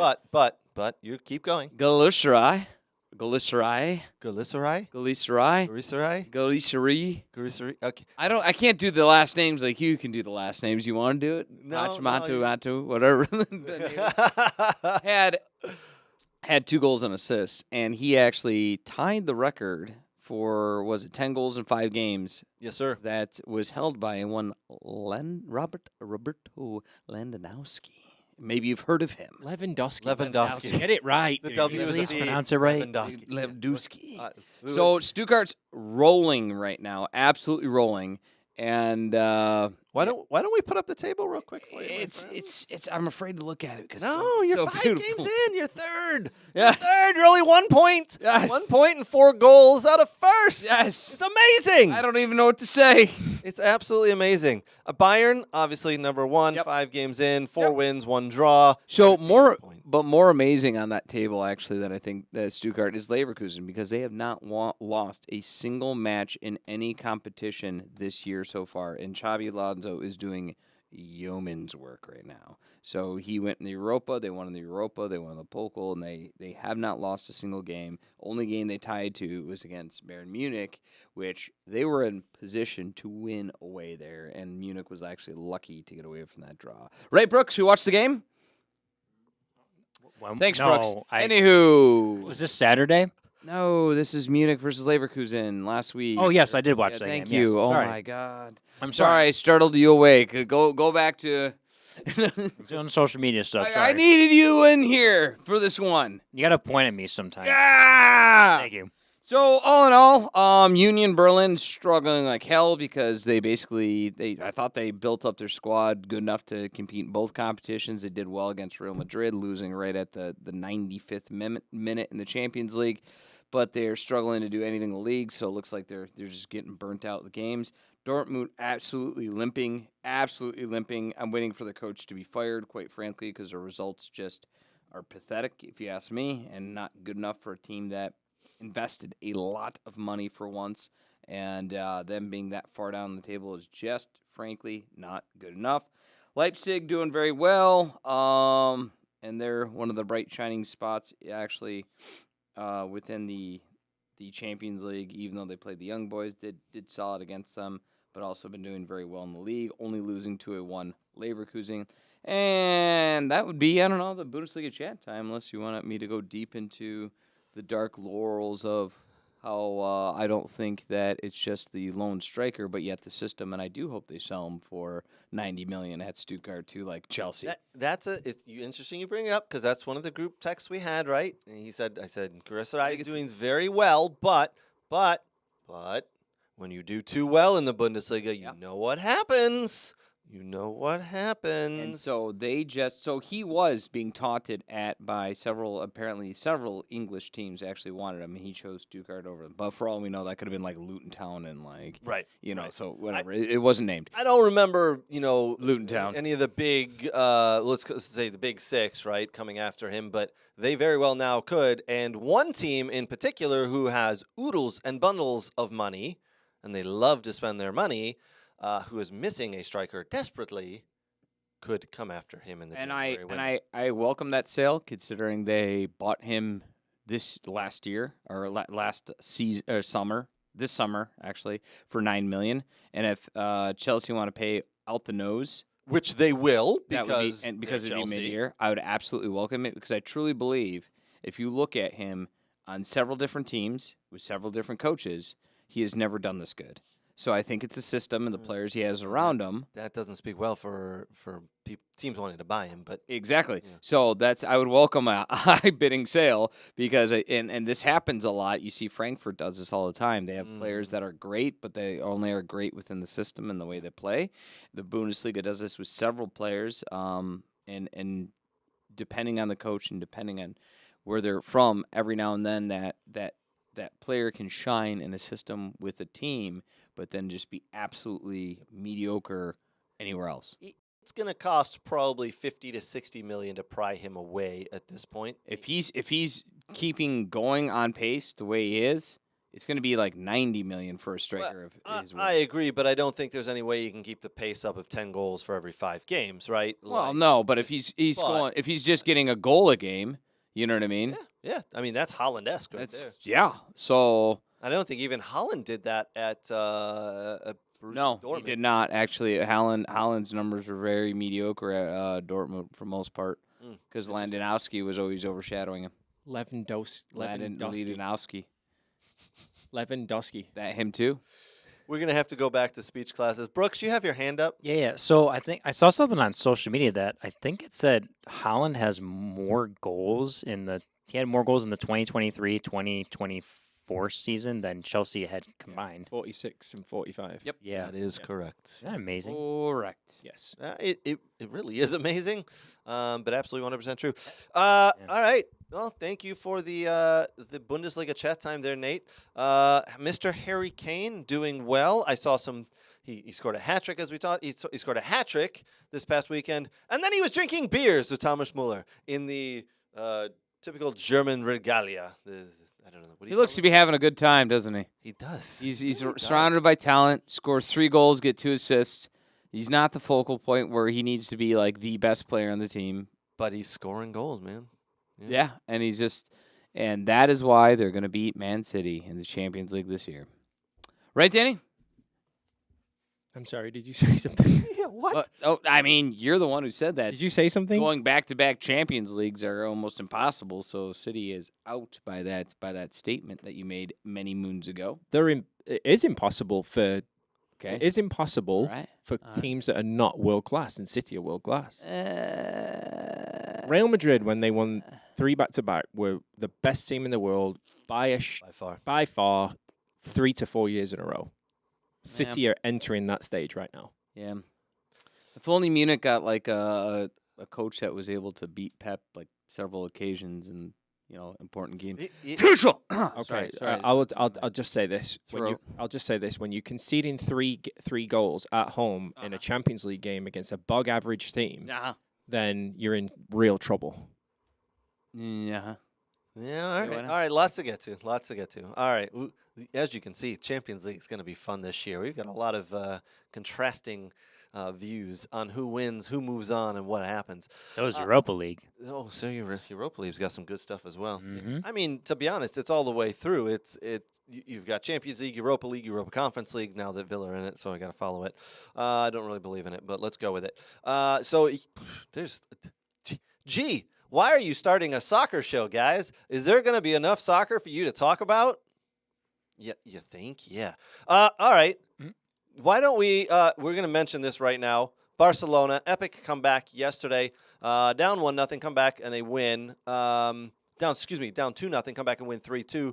2 goals by Lewandowski, and then João Cancelo pops up and 3-2 winners. Barcelona, who are now up into the lead of La Liga on 16 points. Girona up to second on 16 points. Real Madrid lose today 3-1 to Atletico Madrid and on 15 points. Oh my word. Bellingham could not pull them out of the depths and absolutely, Danny, I know you had some words on this game today. They're gonna Madrid are quality. Absolute quality until they get inside the box. When you're relying on Jude Bellingham's been the standout player for Real Madrid this season, right? But you're relying on a attacking central midfielder to score your goals when you don't have a world-class forward. They are very much missing Karim Benzema. Oh, right yeah. now. I mean, you put Absolutely Benzema in that missing team him. with Bellingham in behind him, and Madrid are at the top of the table. Oh, yeah, for sure. So, I mean... Now, you've got to think that, listen, they lost Benzema, they lost 1 or 2 others. Why didn't they go and get Harry Kane in the summer? Because they're waiting for Mbappe. You stole it off them. Sorry, dude. I know the answer. Sorry, I know the answer. No, but it is. That's what it is. You know the answer, Craig? Yes. Are they going to do that? Go back to holding your lacrosse stick. I'm just kidding. Listen. What lacrosse stick? Yeah, what lacrosse stick that you were holding and swinging around a minute Are we going to ago? talk about the Pizza League? The what? The Pizza League. The Italian league. He's Wow. trying to be cute. That's offensive. I actually thought he was talking about like Little Caesar or something or another. Oh my word! Let's get back to La Liga. Yes, Real Madrid are waiting for Karim Benzema. We're waiting for Kylian Mbappe. I really do think they thought they were going to get him this summer, and then he kind of limped back to PSG, and he got hurt today, by the way, in their PSG's win. So he limped out. I do think next season they will get him, but by that time, I don't know where this team will be. It'll be interesting to see. Madrid will be top 2. Madrid will be top in 2 the world. Or In the La Liga? Madrid will be top 2 in La Liga. They'll probably yeah, do a few Champions horse League race. quarterfinal, semi-final, something like that. They'll have a a mosey on through season until they get Mbappe. Yeah. And And that's what it is. They're just waiting for Mbappe to come. But if this season, if they did have Karim Benzema, like you said, they wouldn't have lost a game. They probably wouldn't lose a game all year. It's just that they would be solid in class because, as you said, Danny, when they get into that box, it's not clicking right now, and you can't have a midfielder come through and score all your goals. I tell you, he was really good. I tell you, he was really good at the weekend, Rodrigo. I thought he played really well. He had a couple of chances, cracked one off the post off a sidewinder volley. He looked lively. You know, but I mean, Vinny Jr.'s injured as well, so at the minute, so that's the problem. He is a world-class player, but he's not going to be a leading goal scorer. He's a complementary type player. Brooks, you had your hand in the air there? No, I was scratching my head. Back to me.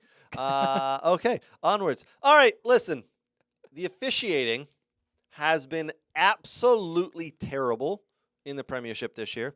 It's been downright horrible. Several times, PGMOL, the official referees union and garbage, whatever the heck it is, has come out after and said, hey, listen, we made a mistake. The referee made a mistake. VAR made a mistake. We made a mistake, and it should have gone the other way. But I 100% believe the officials before the season have been instructed, listen, pushing, shoving, holding, we're just going to let it all go. We're going to let it all fly. Because a couple of years ago... Because they're betting on games? No, not even close. 3, 4, 5 years ago, you remember every single little foul was called. It was ticky-tack. It was terrible. It was ruining the game. Because they weren't betting on games? I think what they've done is they've gone in the opposite direction now. And as a union, they've said, let everything go. There's been several times this weekend alone across the 10 matches I watched where you're thinking, that player was clearly tripped or clearly held or clearly pushed. That is an obvious foul in any league in the world. Why is it not being called? I honestly believe that what's going to happen is they are sick and tired of the flopping. They're sick and tired of the playing and the antics and the acting, that they've just gone in the complete opposite direction and said, let everything go. Let everything go, besides handballs, which no one knows that rule anymore, and the offside, which we can see. But the fouls and the ticky-tack stuff, and now at some point in the future, they've said, let everything go, and then we're going to start to bring it back in. I think they're looking 2, 3, 4 years ahead as a league, and this is the year that they've decided, let it go. Because I tell you, in 3 games today, I saw 4 or 5 different instances where people were bumped off the ball from behind, were tripped, and just the referee says, play on. And you're thinking, what the fucking hell? That was absolutely a foul, and that just changed the play of the game. I think there's a big, not conspiracy, but getting rid of some of the antics in the sport, and then it's going to be reined back in the next year or two slowly. But besides that, it's hard to watch a game these days. Danny, I know you and I had some different thoughts on the red card that happened in the Villa game today and Chelsea game as well, but I'll let you talk about the officials as it is. Yeah, the Gusto red card for me was harsh, in my opinion. You know, he got the ball first, in my opinion, made contact with the ball first. Ball's gone again. Ball's made contact with the opponent's foot, and he's followed through and connected with him. I didn't think it was a red. I just didn't. He got the ball first. What now? And when you look at it in slow motion, he actually turns his foot at the last minute and makes contact with the ball with the side of his foot, not the cleat, with the side of his foot, or not the studs. And when he follows through, he actually makes contact with the inside of his with the inside of his foot. So to me, that wasn't a red. And Nketiah's for Arsenal was way worse, and he only got a yellow for that. The inconsistency is where we really need to clean the so sport up right now. You've not only got that, right? So those are two instances today. You've got then you had another instance today in the North London derby with the Romero handball inside the box, right? And 2 weeks ago against United, it wasn't given. It was the exact same thing, right? And then you've got the Nathan Ake header, and the Akani interference offside that was given, and then the Johnny Evans Hoyland one last night that wasn't. That wasn't given. It was, a VAR. So the officiating in VAR in the Premier League this season is an absolute inconsistent mess. I'm not going to disagree with you. It is the inconsistency right now is, I think, what is from week to week is what is absolutely killing the sport. And it absolutely needs to get better because it is disgusting. As you just said, there are 3 different instances from last week to this week to 2 weeks ago. How is it different? How are we interpreting handballs differently from week to week? You're right. The same. And does it matter? Does it absolutely matter if it's on the 1 yard line or the 17-yard line inside the box? Nope, doesn't. It's a foul. It's a penalty. Call it the same way week after week, Brooks.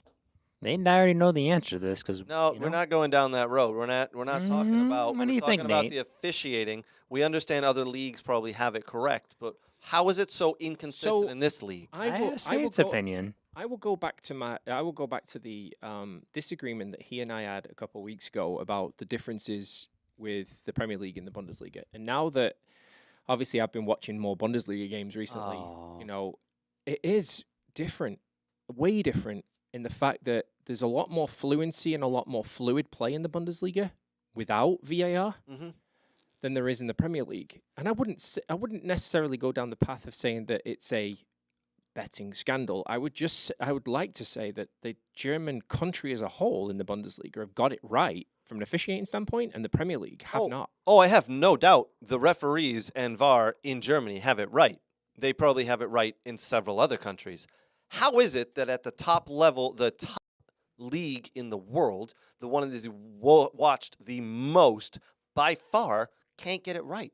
How is it that we have a handball this week isn't a handball last week? How do we have that? How can that happen? And I am a person who screamed that this sport needed VAR. We needed VAR for this sport because England versus Germany, 2010 World Cup. Yeah, Frank Lampard's. The Frank Lampard goal that came over the line, it was a clear goal. It wasn't called a goal. I screamed that goal would have changed that game, could have changed the outcome completely of the World Cup. I screamed for VAR. Now, every time you see those letters appear on your screen, you're thinking, oh, God, make it stop. When is it going to end? Well, again, Germany has it right. I'm not disagreeing there, but how is it the Premiership can't get it right? Well, I can tell you. If I asked you to do a job, and then week in, week out, I then watched video and told you you might be doing that wrong. You should go take another look. You might be doing that wrong. You might have missed something. You might be doing that wrong. You might have missed something. It would probably cause anyone to second guess themselves. Am I wrong? Versus a tool to go, you know what? I didn't see that. I have no idea. I'm going to, on my own accord, take a look. And that's how Germany does it. Germany does it. It's a tool for the refs, for them to use to go take a second look. So they're not somebody called down not from a no. an There is nobody that I believe, as far as I know, it's a tool for the ref, the center ref, to go then take a look if he missed something or couldn't see it. I didn't see that. Let me go look. Right? Versus somebody telling you you need to go look. I'm not going to make the decision for you, Craig, but you need to go look. I think you missed something. Which then you think, okay, I obviously missed them. It's like in school where it's a subliminal message. You do a math problem, and the teacher goes, you may want to look at that. And you go, oh, shit, I obviously got this wrong. Are you sure that's your answer? Right. Are you sure about that? Yep. You sure about that? I got asked that a lot, by the way. When you sure about that? Yeah. You sure about that, Craig? But how is that a handball, Craig? How is sure about that, Craig? From week to week, we can't get this right. Because how is it? Because you're creating bipolar manichisms in refs who constantly have to deal with this, and they're not allowed to make decisions or discern things on their own without being heavily criticized or being able to look themselves if they need to. Instead, they got someone else, literally the definition of a backseat driver, saying, "What? You need to go look at that again." I think you need to go look at that. Why haven't you looked at that? And they're not. It's that's what's going on here. And until that stops, that's what's causing the problems. It's ruining the sport. Do you remember the line that they use all the time? Right, is clear and obvious error. Yeah. Right. Yep. So, by definition, let's just go with that. Let's go with unless it's a clear and obvious error. Blow the whistle. Play on. Right. Like, you can review a goal while the players are celebrating, but if it looks legit, just move on. Unless it's a clear and obvious error, don't even look at the bloody tape. Yeah. What's the point? Well, they have to. When somebody tells you that you might have missed something, you probably should go take a look at that, Danny. You might have missed something. I think you might have missed something, Danny. But I don't necessarily think, right? I don't necessarily think. I watched Munich and Leverkusen, right? Mm-hmm. In that game, VAR was probably looked at twice. Something like that, right? So it's not really being used in the Bundesliga, or maybe it is behind the scenes in the ears of the referee, and we just don't see it. But it's not really being used, and there's not a lot of controversy. It's not because... But yet, there's a shitload of controversy in the Premier League, and it's being used a lot. So either the referees are incompetent and they need the backup, or the backup is incompetent and they need the referees. Right. The center ref in Germany is allowed to make the decision whether or not he's going to go do it. In England, they played an audio clip from the fourth official from wherever talking to the ref. And I almost I got anxiety just listening to the damn thing. Mm-hmm. It's incredible. And that's the problem. I think that's the problem right there. When you tell anyone that I think you might have missed something. I think you should go look. I think you might have, and that's where you have inconsistencies because they're not allowed to actually make decisions on their own anymore. I'm not going to disagree with you. I think you're right. I think that's probably what it is. Did you see the penalty decision in the Luton Wolves game? That one's escaping me at the moment. Oh my God! Wolves are down to 10 men, and the penalty was not a penalty.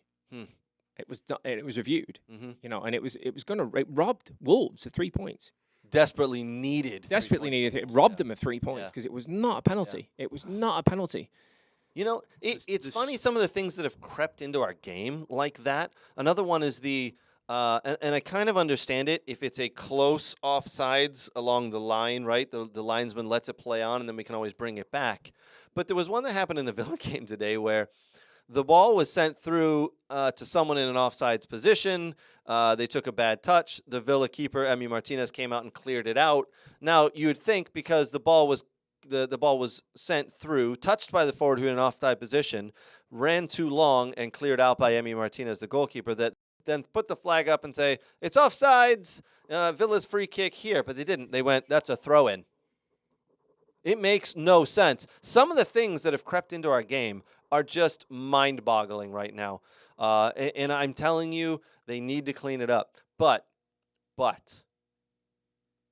VAR is needed for certain elements. It blows my mind how poor it is, but it's needed for certain elements. Again, I do think that they are thinking 3-4 years down the road with some of this stuff that they're calling and not calling, and they're going to rein it back in. I really think the English FA decided that the flopping and the diving and the deception that's entered into the game is something they're trying to get rid of desperately. Honestly, it's like they're playing for it. It's like a science experiment that's gone wrong. Yeah. Your strive to perfection.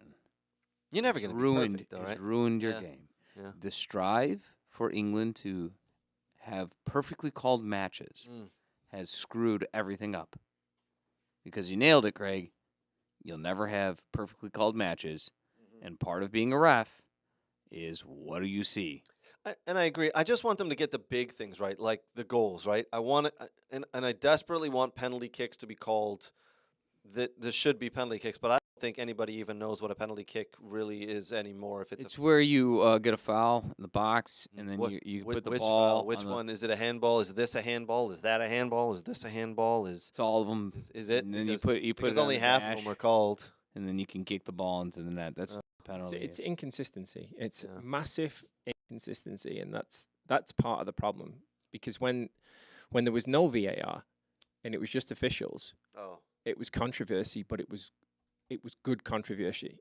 This is bad controversy because it's coming from two sides, because you're looking at it from an official's point of view going, hold on a second, how have you not given that? It's a stonewall penalty. And then 30 seconds later, ladies and gentlemen, we are having a VR check. And then the referee's overruled. Go and look at the monitor because you made a bad decision. And I don't know about you, but anytime the ball goes in the back and my team scores, I go, yeah. All right, I'm just gonna let's let VAR do its thing. Okay, they're looking at the lines. Oh wait, no, we're gonna go back 10 seconds. We're gonna. It happened this weekend. Did you not see? Did you not see our group chat yesterday when Johnny Evans scored? He posted in our group chat. He went, Johnny Evans. Yeah. And then he went, oh wait, sorry, shit. No goal. But it ruins it. I was talking about the assist that was coming. I saw 5 plays ahead. Yeah, I was actually anyway. But it's ruined. Even when a guy from a goal kick, the goalkeeper passes him the ball and he runs and dices all 10 players on the field, then rounds the keeper and puts the ball in the back of the net. You're going, wait, I know he just received a free kick in his a goal kick in his own half. Did everybody got in, scored, rounded? VAR's going to take a look. I can't celebrate yet. It ruins it. It absolutely ruins it. And then, 30 to 40 seconds later, they say, goal awarded. And you're like, all right, well, yeah, it's a goal. But the enthusiasm is lost. It's absolutely ruined it. How many times you say ruin in that whole segment? Oh, my God. Probably too much. Yes. Can you tell how I really feel about it? I can. Brooks, it's been a tough week. Sounds like it. It's been a tough week, my friend. We do have a couple of other things I want to get to. Brooks, this is a question for you, my friend. Me? Yeah. Oh, man. Hey, what's coming up on Wednesday? Oh, what? Oh, Champions League? What? No. No. U.S. Open. You nailed it. Oh, yeah. Inter Right. Miami and Nailed it. Houston. You nailed it. Steve Clark for Steve Houston Clark Dynamo. for Houston, yep. Messi going to be back for that? Local boy. We'll see. I don't know. We're being told it's muscle fatigue, actually, not really an injury. It's muscle fatigue. Just Yeah, red line in that Corvette. I think they Yep. may just be holding him out because I got to be honest. I think maybe Inter Miami have figured out that, we're not going to make the playoffs. It's too far of a reach. But U.S. Open Cup, there's a trophy. Let's see. I thought you were getting excited for the DFB Pokal game against Van and Wassenbergen. And Also, DCFC. Leipzig. DCFC play Colorado Switchbacks on Wednesday. DCFC, yes, but definitely the Pokal Cup is where I was going with this. Yeah, Yeah, not the U.S. okay. Open Cup with Lionel Messi in it. Yeah. No. The Albanian category Supremor. Oh my gosh, I can't believe that's being played on Wednesday. Yeah, it's a F or KF Interzani versus. So who will you be Skandinavia supporting on Wednesday, Brooks? Brugge. For what? Interzani in the Albanian. The U.S. Open Classic. Cup, who will you be supporting on Wednesday? Steve Clark all the way in Houston Dynamo. So Steve Clark, just so everybody's aware, is an Oakland grad here in Metro Detroit. What a player! He was great for the Portland Timbers, so there you played go. for the Timbers. Great Always player gonna be right now. Isn't he 37? 37 years old? Yes. Doing very Yeah. well, by the way, down in Houston. So you're gonna pick? Are you picking Houston for the win there, Brooks? I'm gonna support them. We'll see what happens. Okay, all right. It's just so everybody's aware, I want to make sure I give the right stats here. Hold on real quick. Hold on. U.S. Open Cup this Wednesday, Inter Miami versus Houston Dynamo, 8:30 p.m. Eastern Time kickoff. You can find that game on Peacock and Telemundo. What about the Champions final? Is that in Brazil? No. Really? Championes? Yeah. I'm surprised you haven't mentioned, Champions Cup final. LAFC versus La Tigre. Oh, that's that same night too. That's on the Yeah. same night as the U.S. Open Cup? Yeah. Why would they do that? I don't know. Oh yeah, you're right. They can't. Yeah, it is that. That's dumb. wow. That's dumb scheduling on MLS's part. you won't be watching the US That's gonna be on. See, that'll be on Apple TV, and then the other will be on Peacock. So interesting. Yay. That's fight, dumb. Fight. Yeah. You won't be watching the game, will you? You'll be men's league training? Shots fired. Shots I will be. fired. I don't know why it's a shot fired. I'm sorry that I like to stay fit with training. Anyway, Anyway. onwards. Do we, boys, again, Lionel Messi, it's being called muscle fatigue. I do expect him to be ready and to play in that game. Do we think that They're hosting, Miami- right? I believe so. I think Miami. It's is. a little bit- Miami you know what? wins. You're the stato arigato, Mr. Roboto. You look it I up told you at I've been up out of it a little It's bit. been a long weekend. It's Yeah. been a long weekend. Danny, what were you gonna say there? No. 2, 3, 1. 3-1. 2, Messi 3, with 1. Messi with I honestly think. brace. 2. Wow. I think Miami's going to win this one. Houston's just not a. They're not They're a there poor yet. team. They're still rebuilding. Yeah. I mean, this is year I think 2 or 3 for Pat Onstett as the new GM. So it's. It's at Miami. It's Yeah. second trophy of the season, which would be. I just don't think they have considered enough a success. firepower in you know. Houston. I mean, they have to sit back and counter. If they sit back and counter and do what everyone else did, they have a shot. But I don't know. Hector Herrera can't really cover ground anymore, so that's the Yep. tough part. And Danny, before I let you finish your thought, Inter Miami and Orlando tied 1-1 tonight. Mhm. Oh. Yeah. Danny, what were you gonna say there? Sorry.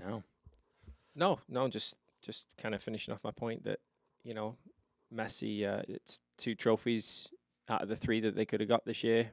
They'll go for it. They'll win it. Probably it's at home against a big crowd. And that'll be considered a successful season, will it not? Yeah, it will. Trophies with Messi coming in. They haven't won trophies prior, right? So successful season right something there. to build on next season for the MLS. Yep. So yeah, they'll probably sign some players in the off season as well to strengthen the squad. So yeah, it'll be a good Like season Luka for Modric. Hmm? Like Luka Modric. No, Luka Modric still has another year left on his contract. He'll still be there for a They've while. already been talking about that. I don't think he'll be coming in the next year. He signed another 1-year contract. Griezmann. Why don't we put up the MLS table real quick? So here's your Western Conference.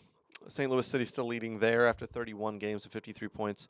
Yeah. LAFC in 2, Seattle 3, Houston 4. So Houston have played 30 games this year. Klaus is back for 12 St. wins, Louis. 11 losses. Very up and down team. Say again, Brooks. Klaus is back, the striker for St. Louis. He's Oh, back, and he's okay. scored a nice header goal last night. Very So nice. There at the bottom of the table is Colorado Rapids, whose fans walked out last week in response to Stan Kroenke and then his ownership. So Kroenke. Kroenke. I did Yeah. say it. By the way, my the Timbers, since firing Gio Savarese, I think they've won 4 or 5 in a row, if I'm not mistaken. So wow. they've shot up from the bottom to 6th place there. Shot up now into 6th place into Yeah. playoff spots. Yeah. Very nice. They're there. doing 9, I think, for each conference this year. Yep. So There's your Western Conference. Let's go ahead and put up the Eastern Conference. Oh, yeah. FC Cincinnati Supporter Hell Shield yeah. leaders on 62 points after 30 games. And guess who they Wins just or re-signed to? losses. Luciano Acosta. Luciano Acosta, long-term deal. And he rewarded them by having a 3rd goal in that match by ending 3 defenders' careers. nice. Craig Hearn style, Yes. carrying it all himself. No need to pass, because passing's for losers, as Craig would say.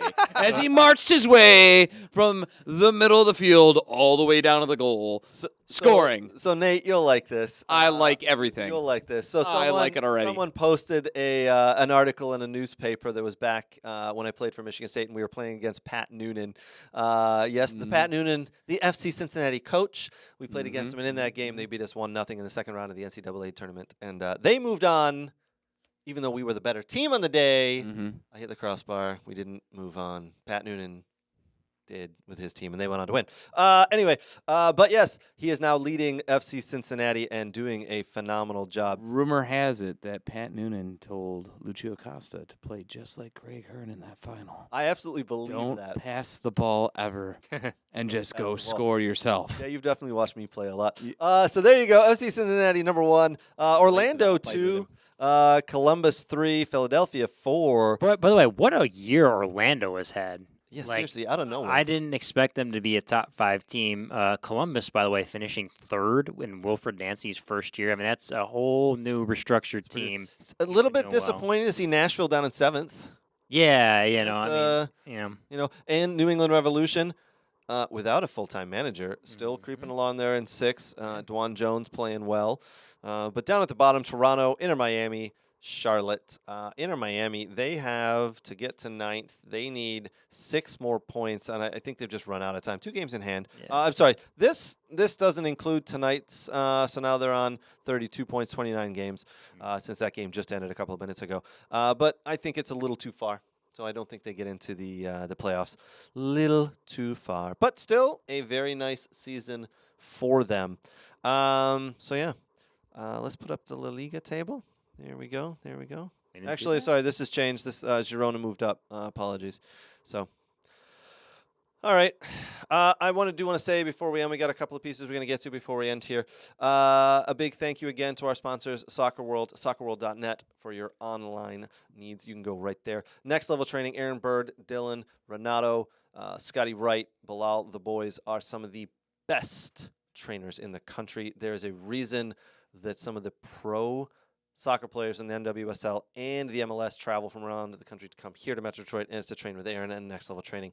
Thank you to Dog and Pony Show Brewing. We appreciate the love and the support and all the beer that you guys give us. And thank you to the Michigan Jags. You can check out some of their weekly videos on our YouTube channel. All right, boys, I think it might be a little bit of time. It might be time for a little bit of Wheel of Randomness. Now, I think I need to be a little bit more prepared. Last week we did Wheel of Randomness. We asked a question, and I couldn't answer it because I was just... I went brain dead for a minute. I know, poor on my part. Are we ready to do? Wheel of Randomness? I'm ready. You guys ready? Yes. Wheel of Randomness. I love how he said it with so much enthusiasm. All right, are we ready? Hold on. No. Oh yeah, he's got to. He's got to he write it needs down. his Oh, pen. Always. all right. Let's go. All right. Have at it. What do we got? When people look back on you, when people look back on your life, how do you want to be remembered? Ooh, This is one of Danny's questions. what a question. What a question. Oh, my word. How do I want to be remembered? Boys, does anybody want to go first? I'll go. Brooks, have at it, my friend. A nice and caring individual that was a very hard worker and that helped other people in life. All right, that's a pretty boring answer, boys. The typical answer there. No. Wow. offense. Go. Okay. So when I go tomorrow, because it will be tomorrow, saving people from obviously terrorists that are attacking an area, myself running in and eliminating them all, but in the process dying. And my last breath, I will say, remember me for being a good, kind-hearted man who always tried his best, a loving friend and father who cared for all. Quite the eulogy with the I last breath. am dying on my last breath. Let me finish. A long last breath. I breathe really deep and I let it go. I let it go as I'm breathing in deep and out. Okay. Apologies. All yes, right. yes. One who was a friend to a one Danny Price. Comfort him in his time of need on the couch. Let's go Stuttgart. You sort of stole a little bit of my last line, not Stuttgart. Stuttgart? Was it Stuttgart? Something. Stuttgart. I may Okay. mention that. Was it Danny? It was Danny. It was Danny. No, it was Stuttgart. All right, Danny, you got something? What? How would you like to remember when you go? Oh man. Remember me. Yes, I would like to be remembered as the guy that changed Nate's life on the couch, watching Friends as our bromance kind of developed into something just special. I'm going to remember you so long and hard. I know. I Later really tonight. want to know what happened on that couch. No, that you night. don't. And No, you don't. It's not I for the unrated. It's not for the rated show. It's for the unrated show. a wonderful doting Rated X. father. Wonderful doting father.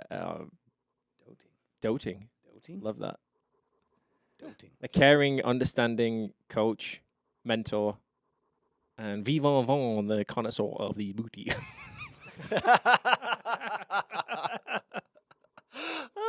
Class. Absolute class there, Danny. I most likely, as my wife says, I'm probably going to die on a soccer field because that's where I like to spend a lot of my time. So I'm hoping people remember that during the game that I die in, I hopefully will have scored a couple of goals, maybe nutmeg someone because I love to do that. And then I gave an assist. I hope someone remembers. Whoa, that's never happening. No one ever remembers the assists that I give. Because they don't happen. That's all I'm asking. That's all I'm asking. Just remember the assist. I will say that he does provide assists. Lies. He did. He did. He Craig. gave me a couple. Craig's last breath will be, did you see that goal? The ref was shit. Here's my jersey. Exactly. Do you want to say anything about your wife and kids? No, the ref was shit. Tell that asshole who kicks me in the back of the ankle. My jersey is his. Did I tell you about the game I played in a couple of weeks back where I left at halftime? No. I left at halftime because the referee, I decided to run to another game because the refereeing was so poor. I was like, I'm leaving at halftime. If I don't, I'm going to get in trouble. I got before the game ended, I texted the captain on our team. I said, do me a favor, go up and show the referee this text. And it said a lot of bad things to the referee. He got back to me and said, the referee is giving you a virtual red card. So, yeah, smart refereeing. One more spin. Let's do one more spin, Brooke. All right. Spin that wheel. What Oh, games is that from? okay, ready? If you could move one sports announcer / analyst, living or dead, from another sport to soccer, what announcer would you move? Next question. I don't know sports announcers. I got someone. You know what? I'm going to modify this. I want to remove 2 announcers. Oh, move. No, I don't care. Okay. I'm saying remove. Get them the hell out. Okay. Peter Drury, cannot stand him, by the way. Absolutely useless. I'm convinced he's a Man United fan. And Ray Hudson. Don't like him. But you're not going to move another sports? No, I'd rather have no one. I'd rather have complete silence. Why can't you just play my game? Answer the I've question. got one for you. Who was the? Because I know he was a real sports announcer. Who was the guy that commentated on Major League, the movie? with Charlie Sheen in it. Bob Euchre. Yeah. Bob Euchre. Yes. He was awesome, by That the would be way. a And good those one. movies are absolutely awesome. You know, just a bit outside. And it was I'd love to wild bring him out into there. soccer. You Yeah. know, that'd be Yeah. that'd You be know what? awesome. I'm Bob going to Uecker. change my answer. Remove those other two idiots and bring in Bob Euchre. Okay. I would like Jim Ross and Jerry the King Lawler from the WWE Ooh, good answer. to do a Premier League. Oh my God! Wouldn't Pat What a slobberknocker! Pat McAfee would be a pretty good one to get into soccer as well, right? Yeah. He was Pat McAfee. Actually, he did about 2 years, 18 months as a color commentator for WWE. Mm-hmm. Yeah, and he was good. Yeah. He was brilliant. Brooks, you look like you've got something you want to say. Answer this. I do. All right, have at let's it. see. Charles Barkley. Ooh, good one. Yes. John Madden. Because like when he'd do VR review, he'd just draw over the stupid screen and he'd explain why it was a True. call, and he'd just make up his own. This is true. Yes. Now you see here, the team that scores the more goals in the game is going to sounds be the like team Madden. that will probably win, and versus the team that then lets in the most goals, they're probably going to be the one that loses. Well done. That is a John Madden right there. Yes. All right, boys and girls, we are finished for the night. Thank you for joining. Appreciate it. Do us a favor. Show us some love. Give us a like, a share, a subscription on any of the platforms we're on. We're on all of them. Every single one of them. Show us the love that Nate shows Danny on a regular basis. That's a lot of love. Absolutely. Whole lot of love. All right, do us a favor again and give our sponsors a little love. Soccer World, Next Level Training, Dog and Pony Show Brewing, and the Michigan Jags. Follow them on all the social networks as well. And from us here in the studio, it's a good night and cheers.